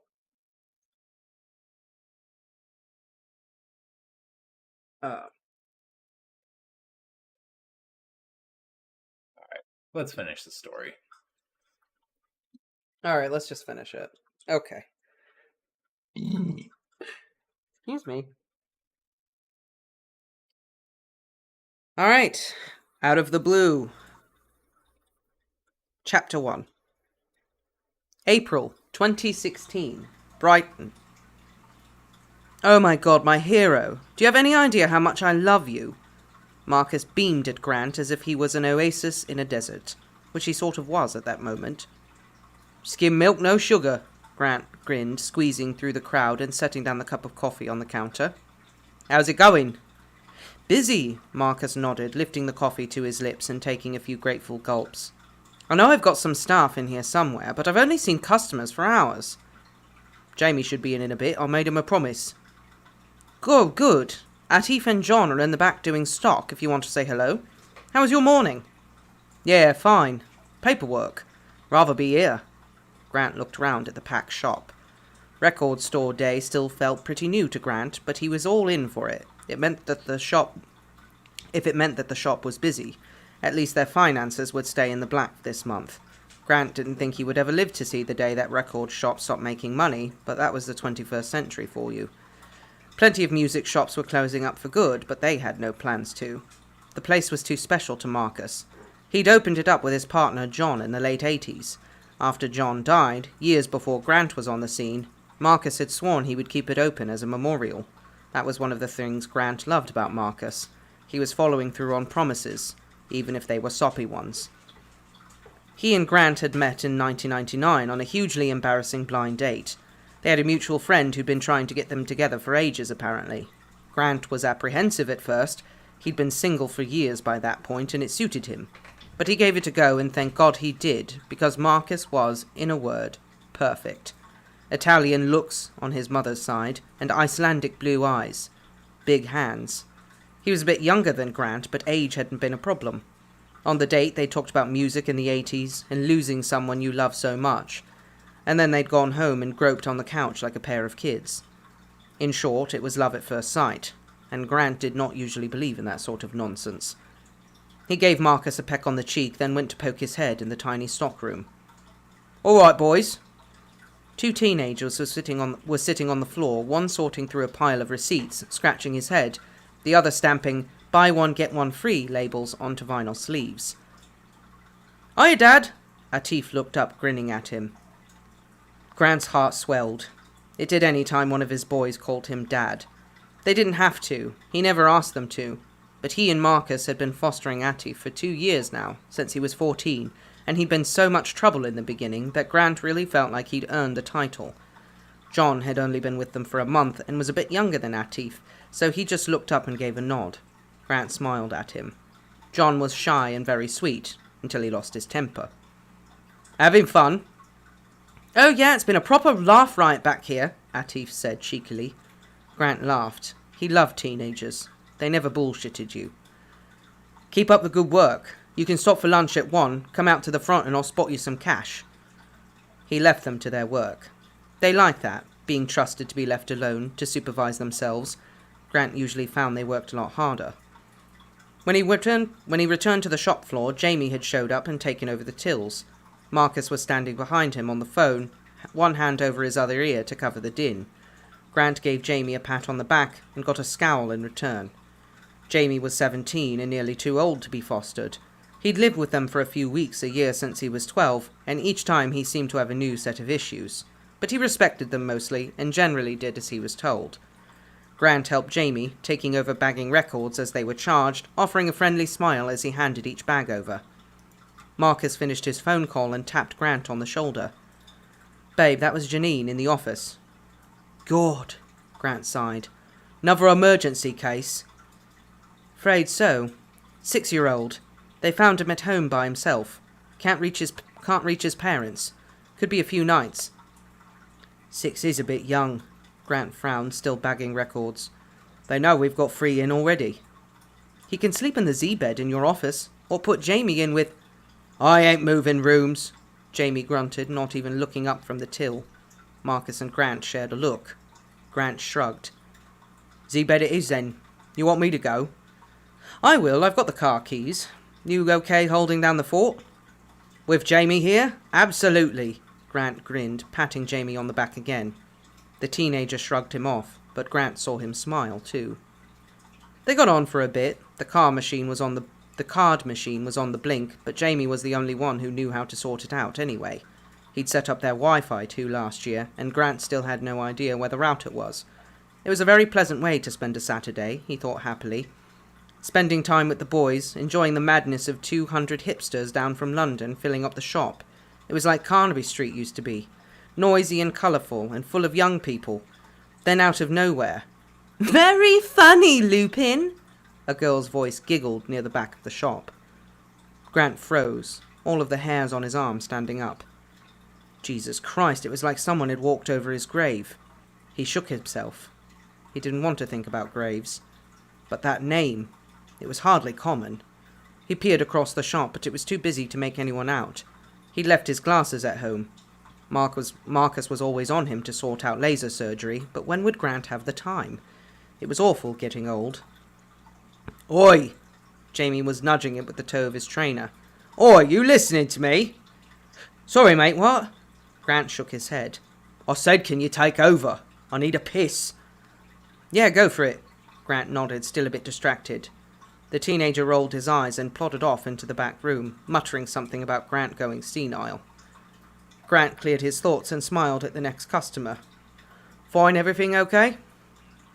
It was far too busy for Grant to start reminiscing, which was good, because Grant tried to avoid looking back if he could. Best keep things moving forward, that's what he told his boys.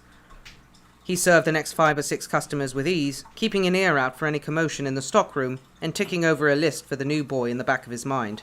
They definitely had clean bedding on hand. You had to in foster care. Anyone could show up at any minute. It was the clothes he was worried about. Depending on how big the kid was, it might be a struggle to find some clean jeans that would fit him. He made up his mind to send Atif and John to the big Tesco on their lunch break, to see if they could find a few bits here and there. Mind you, if he did that, he'd have to be sure to make a very clear list, and ask for a receipt. Gran didn't mind skimming a bit off of the top for things like sweets or snacks, but Atif had a bit of a history for pocketing cash for slightly less legal things. It had been a while since the kids last run in with the law, but Grant was ever cautious because... "Just these, please." The next person in the queue slid 3 records across the table, and Grant's heart skipped a beat. Those long fingers, knobbly at the joints, the tall, lanky frame, like he'd shot up 10 inches one night and wasn't used to it. The Adam's apple, the grey-green eyes. Grant knew it was completely mad, but he couldn't help himself. Remus? But this wasn't Remus. How could it be? For one thing, Remus Lupin had been dead for almost 2 decades. For another, this man was far too young, barely an adult. And he had bright blue hair, and Remus would never in a million years dye his hair. It would call too much attention to him. "What did you call me?" The man gave him a weird look. Grant's mouth opened and closed a few times before he came to his senses. "Sorry," he said. "I thought you were someone else. Been a long day. Let's ring these up, shall we?" He picked up the records, feeling hot and cold all over. Luckily, the blue-haired kid didn't question him again. His pretty blonde girlfriend was tugging on his arm, so they left fairly quickly. Grant couldn't bring himself to look closely at the boy again. It was much too eerie. Jamie reappeared at his side along with the other 2. "Can we go to lunch now?" Atif was saying. Grant only half heard him. It was as everything in his brain had suddenly slowed down, and all he could hear was, "What did you call me?" And all they could see was that sceptical, put-off face, which Grant knew so well it almost hurt. "Dad! Oi, Dad!" Atif waved a hand in front of Grant's face. "What? Oh, leave off, you little toe rag!" He chuckled affectionately. "Are you okay?" The 3 boys were looking at him strangely. "You've gone all pale and funny." "Have I?" Grant raised a hand to run through his hair, only he was pretty much bald now, and all he felt was his own clammy skin. "Probably the heat," Atif said. "You want some water?" "Cheers," Grant nodded gratefully. "I'll do the till," Jamie said, suddenly pushing him out of the way. Go and sit down, G-Man. You okay? Marcus asked, yawning as they got into bed that evening. It was almost 11, but Marcus had been stuck at the police station ages while they sorted out the new kid, Kieran. They'd both missed dinner, which disrupted the whole household, and by the time they got back, Grant was in the middle of breaking up World War III. Atif and Jamie were constantly arguing over whose turn it was on the PlayStation. Knacker, but what else is new? Grant replied. He was sitting up with his glasses on, reviewing Kieran's notes. They haven't put his bloody school on here. How are we supposed to get him in on Monday? I'll ring Janine in the morning. Marcus yawned again. He lay down and closed his eyes. Did he go down all right? Yeah, but he's scared of the dark, I reckon, Marcus commented. I left the lamp on and said it was in case he wants to read. Anyway, are you okay? Yeah, I said it was. Yeah, I said I was, Grant murmured, still leafing through the scraps of paper which made up Kieran's case file. He always went through them cover to cover, and more often not when they were like this, stapled and paper-clipped together, scrawled handwriting, missing signatures. It drove Grant mad, no wonder so many kids fell through the gaps. Artif said you had a funny turn at the shop. What? No, I was just, it's nothing. Do you need a break? Marcus rolled onto his side, propped up on his elbow. Nope, I'm loving life. Babe, you know you take a lot on. You do take a lot on, you know. And know it makes you happy, but at your age and I'll stab you with this biro, Grant threatened, taking off his glasses and putting the papers down on the bedside table. I feel as fit as I did at 20. Fitter, actually. I was an alcoholic at 20. And now you're just a workaholic, Marcus said. Grant gave him a look and Marcus raised his hands. I know, the boys don't count as work. But still, if you're coming over all faint in the middle of the day... Is that what he said? Grant laughed. The little drama queen. Gord, I thought I just saw someone, that's all. Gave me a surprise. Anyway, it wasn't them. I didn't have my glasses on. Who? Grant, who do you think you saw? Grant sighed. He slid down in the bed and rubbed his tired eyes. Remus. Marcus didn't say anything. Grant opened his eyes and turned to look. He had a face on, like he was trying to come up with the most understanding and responsible thing to say. See, I told you it was nothing. Just a stupid mistake. Remember that time you told me you saw Stephen Fry in Asda and it turned out it was just a very tall lesbian? Marcus snorted. Okay, fair enough. Still, that must have been a bit weird. Yeah, it was, but it was just a mistake. What was it about them? The person you mistook him for, I mean. Marcus didn't know what Remus looked like. This wasn't Grant's fault. He had no pictures of their time together. They were still at the flat as far as he knew, and nothing would convince Grant to go back there. Added to this, Grant was terrible at describing people, so all Marcus knew was, I don't know, taller than me, curly hair. Oh, just something about him, Grant said unhelpfully. And it really shocked you that much? I suppose so. There was a loud thumping against the opposite wall. Marcus sighed. John and Atif are fighting again. They just play wrestle. Yeah, but they're not little kids anymore. They'll come through the ceiling one of these days. I'll go and have a word. I need a glass of water anyway, Grant said, getting out of bed. He stepped into his slippers and pulled on one of their best dressing gowns. Come to bed before midnight, Marcus said. Do my best. He left the room, closing the door quietly behind himself. The landing light was still on, and the bathroom light too, door wide open. He sighed and turned both off before going in on the second double bedroom. Atif and John were lying sideways across their beds, fully dressed still, kicking each other across the gap. Oi! Grant hissed. Pack it in, you two. You bring the house down. Sorry, Atif gave him a winning smile. Just tiring ourselves out. If you've got that much energy, I've got 5 loads of laundry you could do in the morning, Grant returned. Now get your pyjamas on and go to sleep. Night, Dad, Atif said, kicking off his trainers. Good night, Mr. Chapman. John smiled shyly, following suit. Good night, boys. Love you both. He closed the door and went downstairs next to the kitchen. He ran the tap and waited for it to get cold, then filled a glass. He didn't go straight back upstairs. He wasn't tired enough yet. He was restless.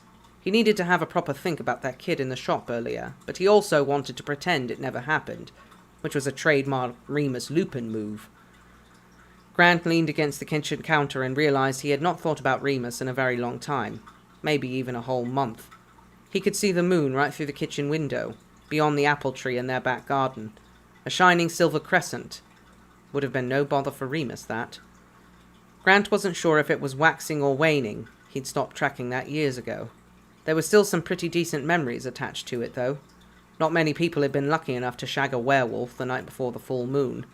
He'd still be thinking about those nights when they packed him off to the old folks' home. The cat wandered in and rubbed against his legs. He bent down to scratch behind her ear, and she purred appreciatively. He tidied up the kitchen a bit. That was supposed to be Jamie's job, but he clearly wasn't going to get to it. He would only be with them another week anyway, and this happened every time. Jamie's behaviour always slipped the closer he got to going home. Grant had tried to talk to him about it, find out what was troubling him, but he just clammed up. So Grant did the cleaning up, just to keep himself busy. He piled up the plates from dinner and stacked them in the sink, tied up the overall bin bag and replaced it, put away the mugs on the draining board. Kieran could have Jamie's room when he left, Grant thought to himself, depending on how long Kieran was with them. They usually didn't get young kids, mostly problem teenagers. Marcus said that when the police had brought him in, he hadn't had any shoes, and that they'd had to incinerate the rest of his clothes. Neglect. If there was anything that really made Grant furious. But you had to put those feelings aside and focus on the kid, because the kid doesn't see it that way. Kids will go along with anything if they're used to it. The trick was to reinvent the idea of normal. If Grant and Marcus could give Kieran a bedroom, at the very least, then that was a start. As he closed the fridge, a postcard which had been stuck on with a magnet fell, and he had to bend and reach underneath the appliance to fish it out. It was from Nick, one of their kids from long ago, grown up now and travelling across Australia. There were other postcards, letters and photos stuck to their fridge, kids who remembered them fondly, who wanted to keep in touch. Marcus read them out to Grant when he was feeling low. "Look at all the good you do," he would say. It worked most of the time, but sometimes he still felt worthless. That had been his normal once, and shaking that stuff off had to be a constant effort. Remus's letters weren't on the fridge, of course. They were far too precious. Grant rubbed his eyes and sighed, exasperated. He was getting nowhere. He was just going around in circles. Time for bed, then. He topped his water off, flicked off the light, and began to climb the stairs. He noted with satisfaction that there was no light or noise coming from under the door of John and Atif's room. They were good boys, really. However, as soon as he passed the study, he did hear something. A sobbing, wet, gasping sound. He pushed the door ajar to look inside. Kieran was sitting in bed, arms round his knees, eyes wide open. The little reading lamp was on, illuminating Grant's desk, the ancient PC desktop, the stacks of paperwork, and the locked filing cabinet. It wasn't a very nice room for a little boy, but it would only be temporary. "All right then, mate," Grant said softly. Kieran stared up at him, his cheeks wet. He looked younger than 6. Grant wanted to pick him up and rock him like a baby, but it was best to hold off on physical affection, at least until they had the measure of each other. Grant entered, leaving the door a little bit open, making sure Kieran could see the exit if he wanted to leave. "Scary in here, innit? Sorry you got stuck with the little room." Kieran didn't say anything, just watched him. Grant raised the glass of water. "Want me to get you a drink?" Kieran shook his head, clutching the duvet tightly against his body. He was wearing an old t-shirt of Marcus's, which was massive on him, but okay for sleeping. They could get some proper clothes in the morning, if Janine said they could. "Warm enough?" Kieran nodded. "Just can't sleep then?" Another nod. "Me neither," Grant said conspiratorially. "Tell you what, will you let me sit in here for a bit? Marcus likes the light off when he's sleeping, but I hate the dark." "Okay," Kieran consented, unclenching just a bit. He'd had his hair cut very, very short, the poor love. They didn't do that anymore unless they really had to. Grant sat in the armchair. It had belonged to John, Marcus's partner. He'd been older than Marcus by quite a bit, based on the pictures Grant had seen. One of those intellectual old queens who liked big leather-bound books and wore silk scarves and a bit of rouge so they didn't look too old. Do I have to live here forever? Kieran asked, his voice very small and high. We don't know yet. This is just for a little bit. Grant hated not being able to give the kids the answers they deserved. He always tried to be very honest.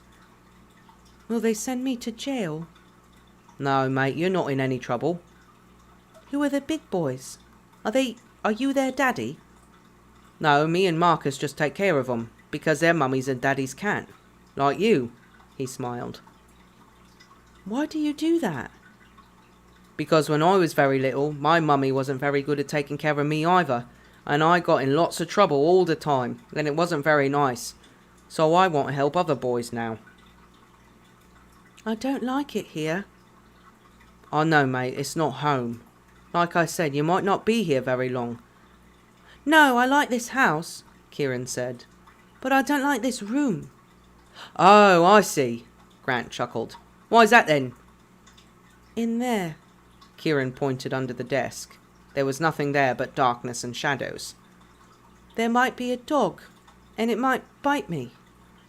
Ah, of course, Grant nodded, as if this was a very reasonable assumption, which it was to a 6-year-old. Let's see. He got up and went to the stack of drawers in the corner. They were on casters and wheeled easily over to fit underneath the desk, filling the empty space. That better? Kieran nodded. He lay down cautiously. Grant sat down in the armchair again, yawning. I used to be scared of dogs too. Are you still? Nah, I lived with a werewolf and he cured me. Really? Kieran's eyes went big again, no longer afraid. Grant felt a rush of affection for the sweet little face. He loved kids. Really, he confirmed. And let me tell you, he was one of the nicest people you could possibly meet, and not scary at all. He liked chocolate and eggs for breakfast, and reading books and watching telly, and he never ever bit anyone. Wow. Think you can sleep now? I'll try, Kieran said resolutely. Good lad. Am I in trouble? Course you're not. Sometimes I'm very naughty. Kieran stretched and yawned, his eyes closing. I don't think you're naughty. I think you're a very good boy who's had a very hard time, Grant said, his heart aching. Kieran seemed to smile a bit. Not long after that, the boy fell asleep. Grant stayed for a bit just in case he woke up again. They'd move him into a proper room tomorrow, he decided. Jamie would just have to put up with it. Remus had come up again.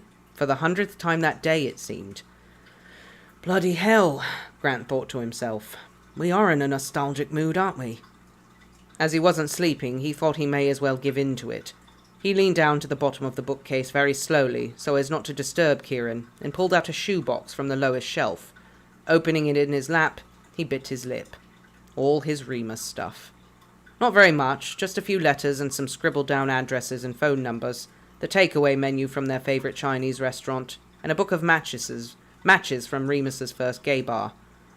He pulled the first letter from its envelope. The spindly handwriting was so familiar and yet so strange. This one was from not so long after they parted ways. Grant, I hope you are well. It feels silly writing that, but it's true. I really, really hope you are well. Better than well. Things are busy here. I can't say very much as you know, but I'm okay and Sirius too. We've spent more time with Harry, which has been great. We had to move temporarily, so if you'd like to visit the flat, feel free. I know you've got the key. Just so you know, I put your name on the deed. Call it insurance or a gift, if you like. Do you have a nice flat? How's the job? I miss talking to you. Love, Remus. Yes, Grant remembered now. It was always love in those letters. For the last 2 years, Remus wrote to him every month with love. In early 1998, the letters stopped, and Grant knew. Sometimes he thought he'd felt it, deep inside, like a thread being cut. Remus was dead. Sirius had already died by then, Remus told him. After all that waiting, they hadn't had very long at all, in the end. He couldn't even write the words. It was crammed at the bottom of the page like a postscript. Sirius no longer with us. Gone. Remus's letters grew sporadic after that, but he sent brief notes, until the thread was cut. At the time, Grant grieved by textbook. He acknowledged his emotions. He took ownership of his sorrow. When he wanted a drink, he attended Alcoholics Anonymous meetings, and when he wanted to talk, he scheduled counseling. He took time for himself, but was careful not to withdraw. But it hurt. It hurt for a very long time. He threw himself into work, and that was good enough for a while. And then he met Marcus, and the sun came out at last. The fact that Marcus had lost somebody as well helped a lot. It meant that the long silences weren't empty, and that the most difficult things did not need explaining. When Grant told Marcus about his desire to start fostering teenage boys with difficult home lives, Marcus was all for it, and that was how Grant knew he was the one. They already had the big house, left by John, with a garden just right for playing football and close to the seaside. Grant was able to do most of his work from home by then, by computer, like a bloody scientist. And by the early 90s, no one batted an eyelash at two gay men taking care of kids. Well, almost no one. People were still dickheads a lot at the time, and there were sometimes comments. "Just bloody try me," Grant felt like telling them. "I survived the 70s, there's nothing you've got that can top what I've put up with." Nothing was ever perfect, nothing worth having. And his life was, Grant told himself every day, his life was everything, and he had well earned it. He rarely ever thought about another kind of life, one with magic in it, one with... He closed the shoebox. He was getting sore from sitting up, and Kieran was sound asleep. Grant got up to leave and took the box with him. He wished he had a picture. Then he'd know if that kid in the shop actually did look like Remus, or if he was just getting old and silly. Marcus was snoring. He put the shoebox down beside on his bedside table and climbed in, giving his other half a playful shove. "Oi," he whispered. "Roll over. You sound like a bloody bear." "Grrr." Marcus grinned, sleepily, rolling over to envelop Grant in his arms, burying his face in Grant's neck. Grant sighed, relaxing. "All right, love," Marcus murmured. "Oh yeah," Grant squeezed him. "Perfect." Grant, doing great. Still have another chapter. I know. I honestly, I probably could have ended right there, and it would have been fantastic. Right? It could have. Couldn't it? Oh, it's so long. See, this is what I mean. Like, this author can write. Like, Grant is written so well. And yeah, Grant had just the craziest amount of growth. Yeah. He is the best. He is our true protagonist. Total 180.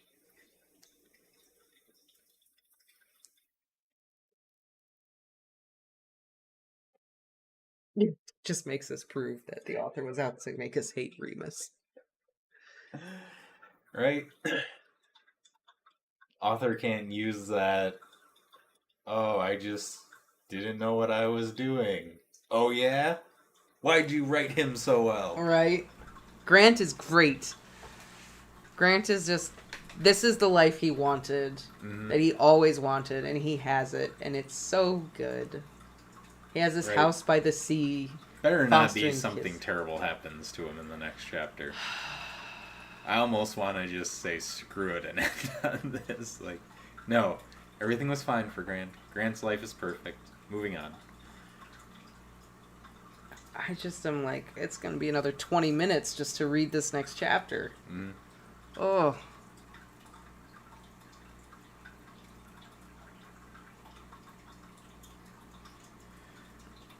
Well, want to just jump in?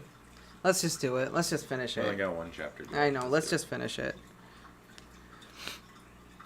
How would J.K. have written Grant? Chapter 2. I feel like she would have written him very similar to the way this author writes him. Hiya! Grant walked into the quiet shop. It was almost closing time, the Saturday after record store day, and you could see the difference. One or two punters wandering about, flicking through the 50% off stacks, but nowhere near the scrum that had been here last week. "All right," Marcus smiled at him from behind the till. "Didn't expect to see you. Had an inspection. It was only round the corner, so I thought I'd pop in." Grant came round to kiss him on the cheek. "We got nothing in for dinner. Came to see if you wanted me to get something from Tesco." I'd be happy with fish fingers and chips, to be honest. Too whipped to cook tonight. Fair enough. Where's Kieran? In the back with Mimi. Marcus jerked his thumb at the back of the shop. I'll just say a quick hello. Grant went back into the little kitchen at the back. There was an old sofa in there, and Mimi, the Saturday girl at the shop, was sitting at one end, scrolling on her phone, while Kieran was curled up asleep at the other end. How is he? Grant whispered. Mimi looked up and smiled. Fine, no problem at all.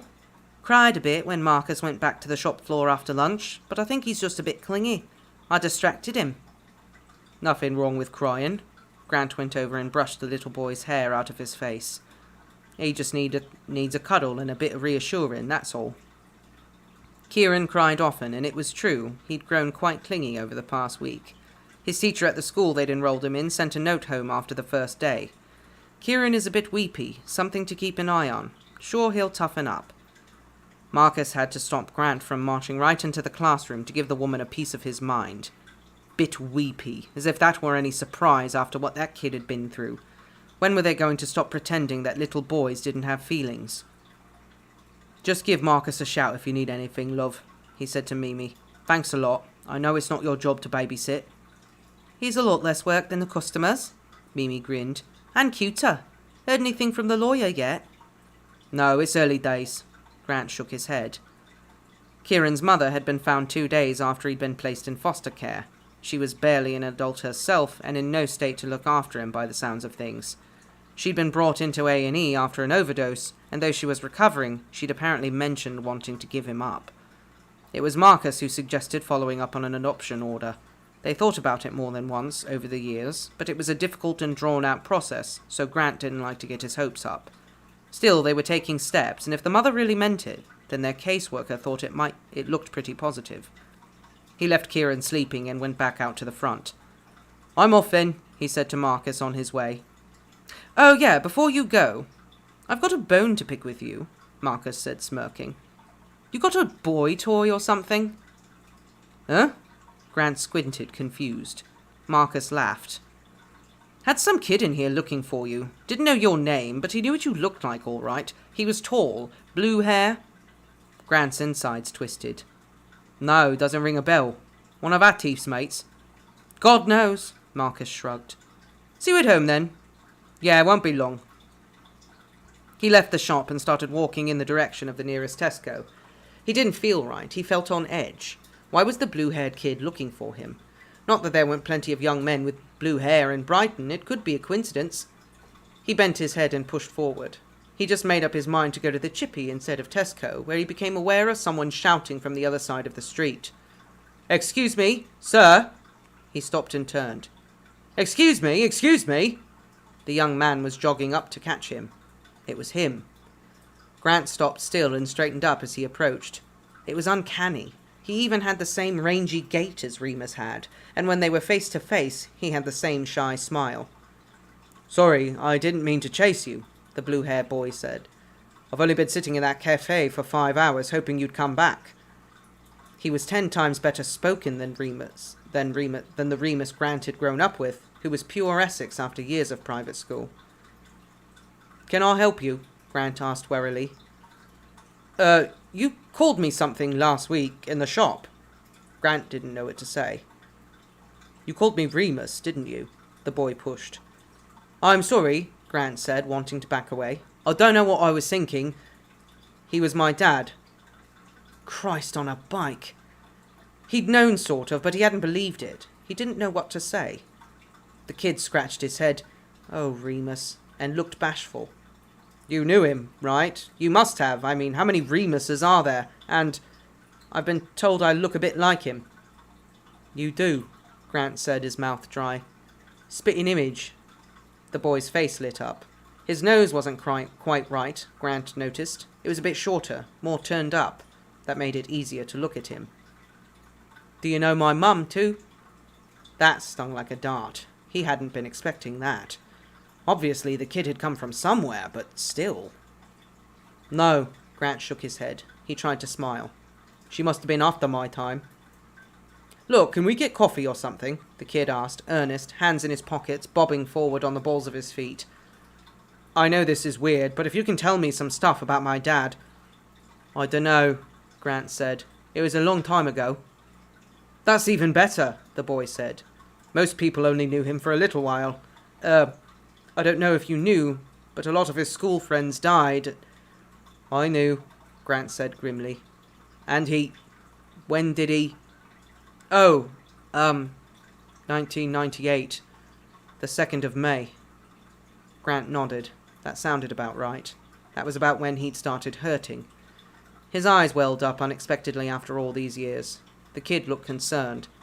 Sorry, I didn't realize you hadn't known. I knew, Grant said, wiping his eyes quickly. I did know, we hadn't seen each other in a while. Can we go somewhere and talk, please? How could Grant say no? They chose the beach in the end. It was anonymous enough and a cold day, so no one would eavesdrop. They bought styrofoam cups of dishwater grey tea from a van on the promenade and sat on a big Victorian wrought iron bench looking out to sea.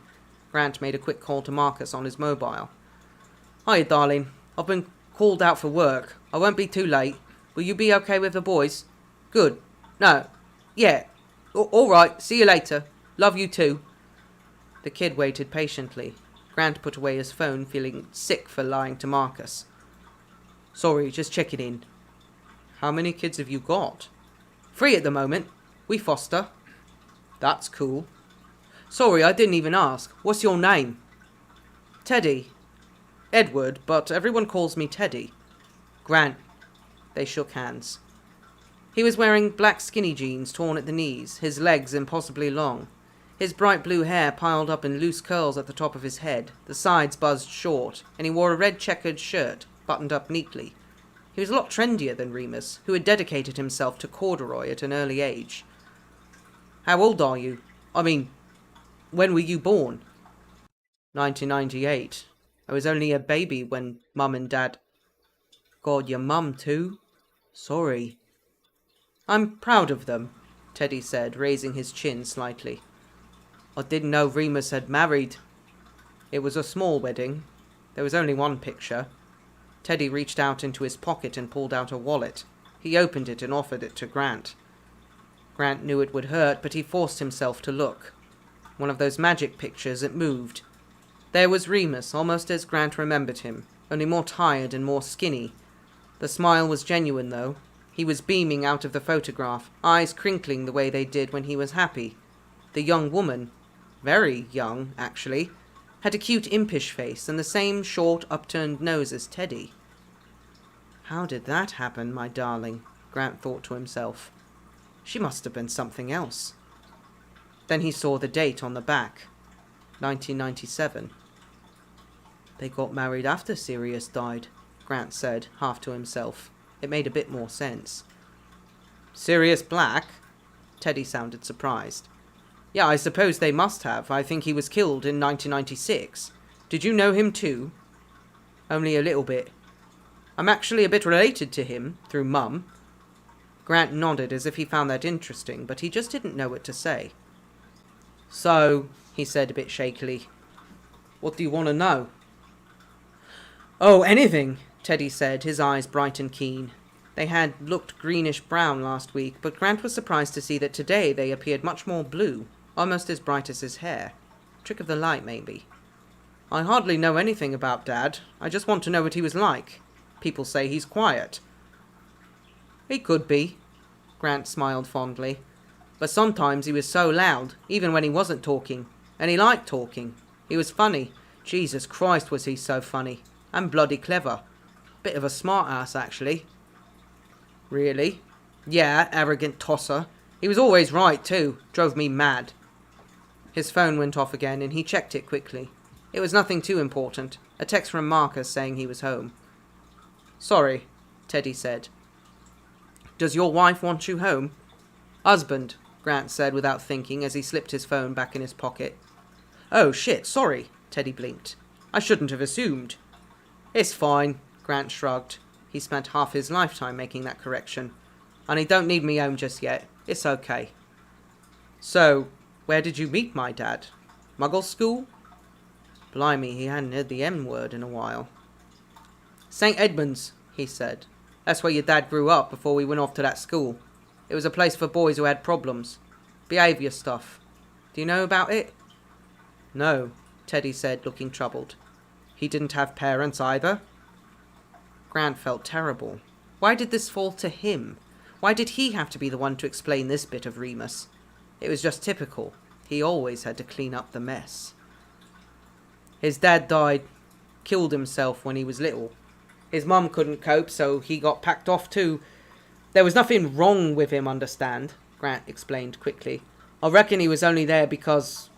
you know what he was?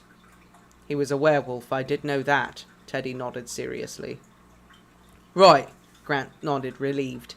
Right, well, of course he needed to be somewhere secure. Anyway, that's where we met. I was there for a summer when he was back from school. I want to say it was 75. Okay, so you didn't know him very long then? We lived together too, Grant said quickly. We shared a flat in London in the 80s. There, it was said, and the kid could take what he wanted from it. Teddy looked at him for a while. I didn't know that he lived in London before he met Mum. Yeah, 12 years. Oh, Teddy looked out at the concrete grey sea. Sorry, it's weird, I forget. See, Dad was older than Mum by quite a bit. I forget that he had all that time before he met her. Of course, Grant said. He understood. For a kid Teddy's age, the world only began when you were born. Parents didn't have private lives. Teddy was quiet for a bit, thinking hard. He looked younger than Remus had at that age, but there were myriad reasons for that. Remus had started going grey at 15, and even without the monthly beast rearing its head, he'd had a difficult life. Teddy's smooth, lightly freckled face didn't have any worry lines in it. Grant took some comfort from that, hoping it meant he'd had a carefree childhood, the sort of childhood kids deserve to have. Did he have a job? Teddy finally asked. It was hard for him because of his problem, Grant said. But he worked a bit. He marked exam papers, things like that. And he was a teacher for a year at his old school. Hogwarts, Teddy said fondly. Right, Grant nodded. But I can't tell you much about that. He kept it separate. He could be very private. You're telling me, Teddy snorted, shaking his head. I was raised by my gran, Mum's mum, so I know plenty about her. The only ones who really knew Dad are my godfather and other people who fought in the war. I mean, how could I not even know where he grew up? He's such a mystery. Don't blame him, Grant said, hoping he didn't sound too patronising. He had a very hard time after he lost James and Lily, and Sirius went to prison. He didn't even like leaving the flat. I used to go on at him to branch out a bit, but like I say, he could be so stubborn. If Remus made up his mind about something, there wasn't much he could do about it. God love him. He looked down quickly, tears forming again. It felt good talking about it, though. He was glad. Do you have any photos, maybe? Teddy asked hopefully. No, sorry. Grant shook his head, wiping his eyes and sniffling. They'd all be back at the flat. There was a garage for Sirius's motorbike. I think it's all packed up there still. Oh, Teddy said. I see, so you lived with Sirius and my dad. Not really. Grant shook his head, knowing he was on thin ice. It was Sirius and Remus's place first. I was there while Sirius was in prison, and then I left and came here in 95. Sirius and Dad were close then, if they lived together, I mean. I knew they were friends. Harry's told me all about the Marauders. They were very close, Grant said carefully. They loved each other very much. Teddy gave him a funny look. Fucking hell, this was difficult. Grant was in two minds. Did it really matter either way? This boy knew hardly anything about his father, but does that mean he ought to be told everything? Remus might want him to know. Though, Grant supposed, Remus had given up his say on that. Shouldn't have gone off and died, should you daft prick? Grant thought bitterly. It surprised him that he could still be angry about that. You know more than you're telling me, Teddy said bluntly. Grant didn't answer because he knew he'd been caught out. That was his problem. He never knew when to shut up about things that weren't his business. I'm sorry, Teddy frowned. Tell me again, how exactly did you know him? We live together, Grant said steadily. Yeah, you said that, but look, what am I missing here? You lived with him for 12 years, just the two of you. Yeah, we did, but... And there was no one else. He had no other friends, or girlfriends? There it is, Grant thought with a sickening feeling. He's got it. No, Grant said. He met Teddy's eyes properly. He didn't need anyone but me, and I didn't need anybody but him. Understand? Aye. Teddy looked away, his eyes darting about, chasing thoughts. Look, kid, it's really not my place. I didn't know your dad at the end. I don't know how things changed for him, or how he met your mum, or any of that. Who knows what went on after he lost Sirius? I mean... Wait, Sirius? Sirius and my dad? Bugger. Yeah, Grant said apologetically. That's right. Since they were kids. Merlin. Teddy rubbed the back of his neck. Harry never told me any of this. He's my godfather. Probably didn't know, Grant shrugged.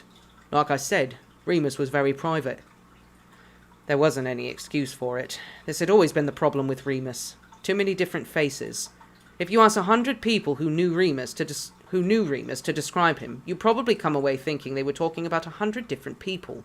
Sirius had probably had a completely different boyfriend to Grant, and the man who married Teddy's mother. Well, who knew? Grant really felt for the kid. He wished there was something he could do, something to help him feel closer to his father. Remus deserved to be known. The flat in London, Grant said suddenly. You'd better have it. The garage too. I don't need it. I'll give you the address. It's in my name, but you take the keys.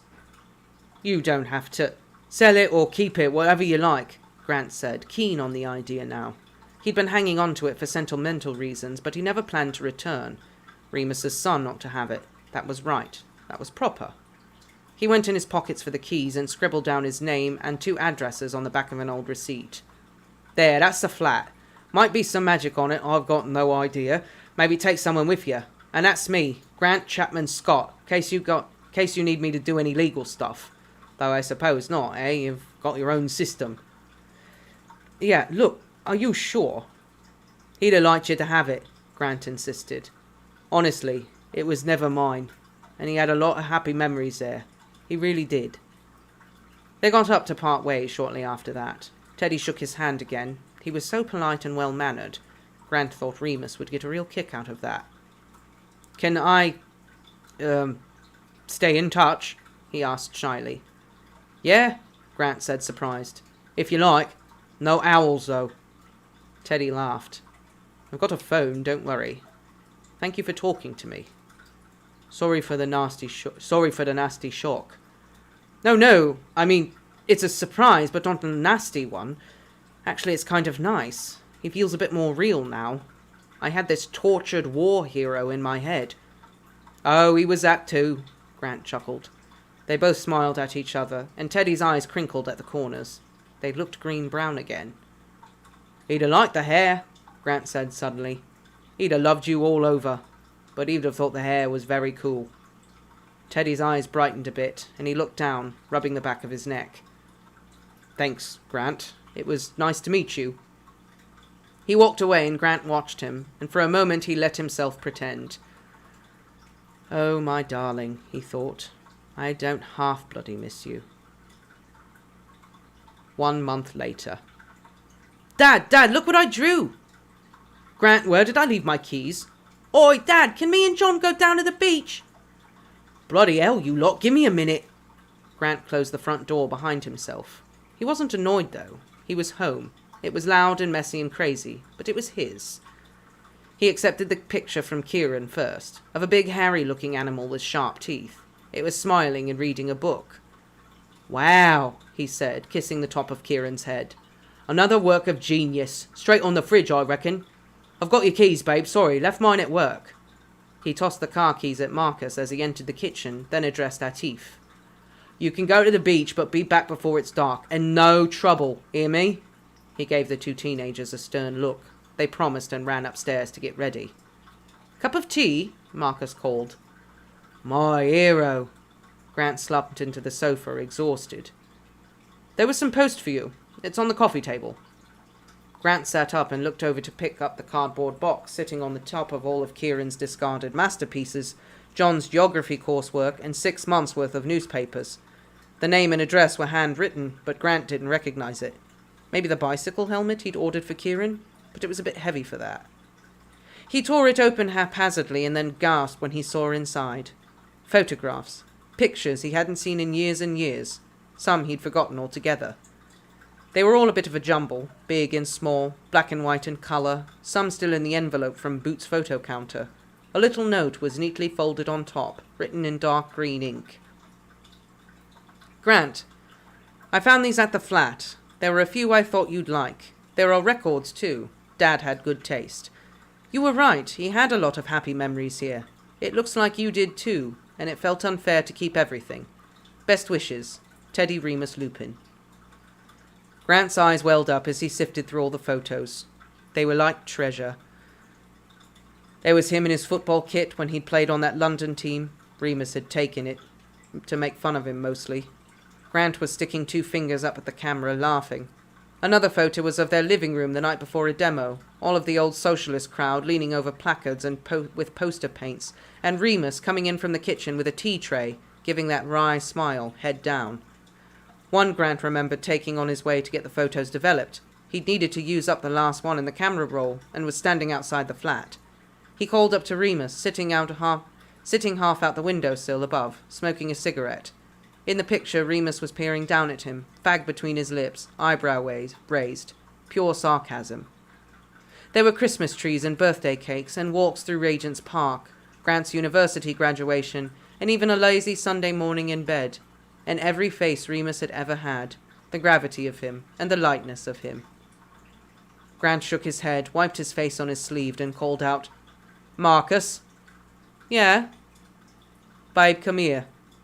I want to show you something. Aww. Now that's how you end a story. That's the emotional tug that I wanted. Yeah. That was what it was up. Should have been the Grant story. Should have been the Grant story. Should have been the Grant story. They're all bitching about Remus and Tonks, aren't they? I mean, I don't know. How does Melanie see it? That I read it. I don't remember word for word. Tonks and Remus really loved each other. Remus loved Tonks with all his heart. I think he did too. Yeah, I think so. I think he really did too. That was a good ending, right? That was a good ending. Yeah. That was a great awesome. ending. That was how it should be. That was really well written. Mm-hmm. It was powerful. That was really good. Yeah. And I am so happy for Grant. Exactly. And that is how you write heartbreak and grief and moving on. That is how you do that. That was good. I'm happy with the story now. Grant's Grant's living okay. his best life. Story is good. Grant is okay, and he got everything he That was always wanted. our concern. Grant's gonna get AIDS. I know it, and I hate this story. Grant's gonna get killed in the war. I know it. Something's He's gonna get bitten by a werewolf. I know it.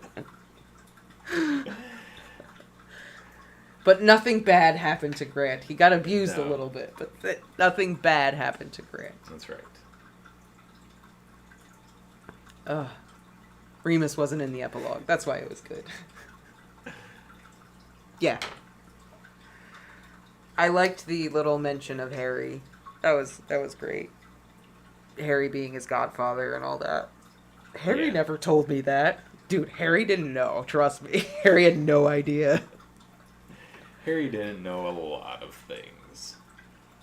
Me too. I was like waiting, like something bad is gonna happen to Grant. Yeah. Throughout the whole story. But no. Especially when Remus finds him in like that Almost like in an alleyway, pretty much. Like trap house. Yeah. Yeah. I was worried about that too. Yeah. But now he is a middle-aged balding man with a husband and a house full of children. Oh my god, he's Harry. He got the family he always wanted. He's Harry Potter. That's why we like him so much. Yeah. Because he's Harry. He's Muggle Harry. He's Muggle Harry. Oh my god.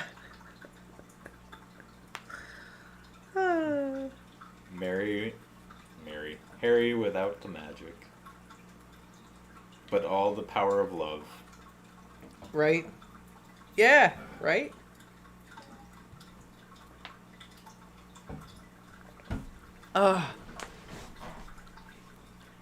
It's true, someone has to get out of the story alive.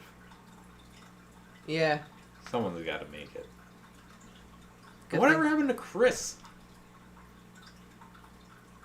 Yeah, what They happened in brought that? him back for like 2 chapters, and it felt like something was going to happen with him.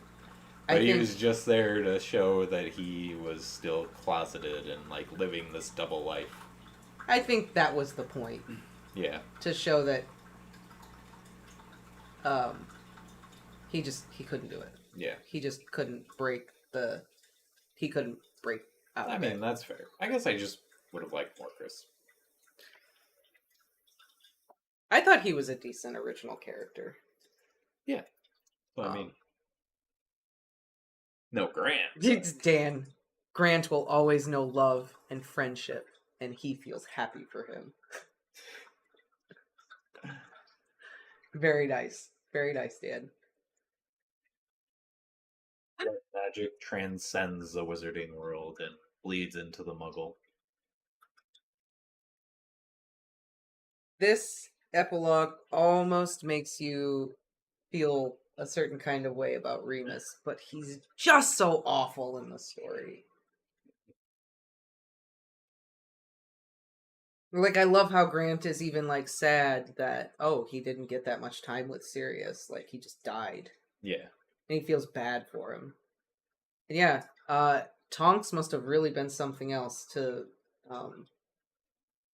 get Remus. She could change to look like anyone. That's true. Katie, it was so nice to have you back.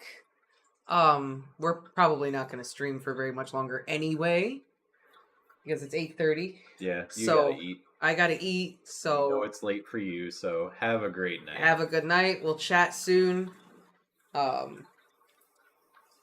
We'll figure out what we're gonna stream next, I guess. So you're not gonna miss much if you go to bed.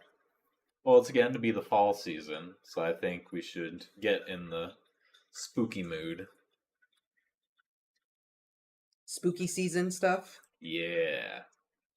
Alright, well, we'll announce that. Definitely. We'll announce that. It is spooky time. I know, we're so happy you've been here, Katie. This has been nice. I miss it. Good night. You have any ideas of spooky? Not right now. Oh. Not that I want to spend another 20 minutes discussing with everyone. That's true. No offense. There's always the comments. Leave a comment. Yes. Well, now that we're done with all the young dudes, maybe I can actually go through and look at comments and answer comments. I just haven't been able to. Mm. You are so welcome. I will always read for everyone. We will keep reading. We're just gonna read new stuff. Yes. And maybe we'll dabble back into some Harry Potter fan fiction and stuff. Or maybe we'll just do some other Harry Potter themed things. Well, yes. I'm talking about like readings. Oh, reading. Yeah. Yeah, we'll figure that part out. So have a good night, everyone. It is official. We are done with all the young dudes. And it was a meh ending, but then it was a great ending. Yes. So. All I can say is if you're going to read the young dudes, all the young dudes, you have to read the epilogue. You have to. It's not a complete story without it. No, you need to know what happened to Grant. But anyway. Yes, until tomorrow when we are live streaming after House of the Dragon, because we can't do a watch party with that one, unfortunately. Yeah, we can't do a watch party, but yes, we'll see you, whoever can, tomorrow night. 10 o'clock, we'll be here discussing what awesome things may happen. Yes, episode 3. See Have a y'all good tomorrow. night.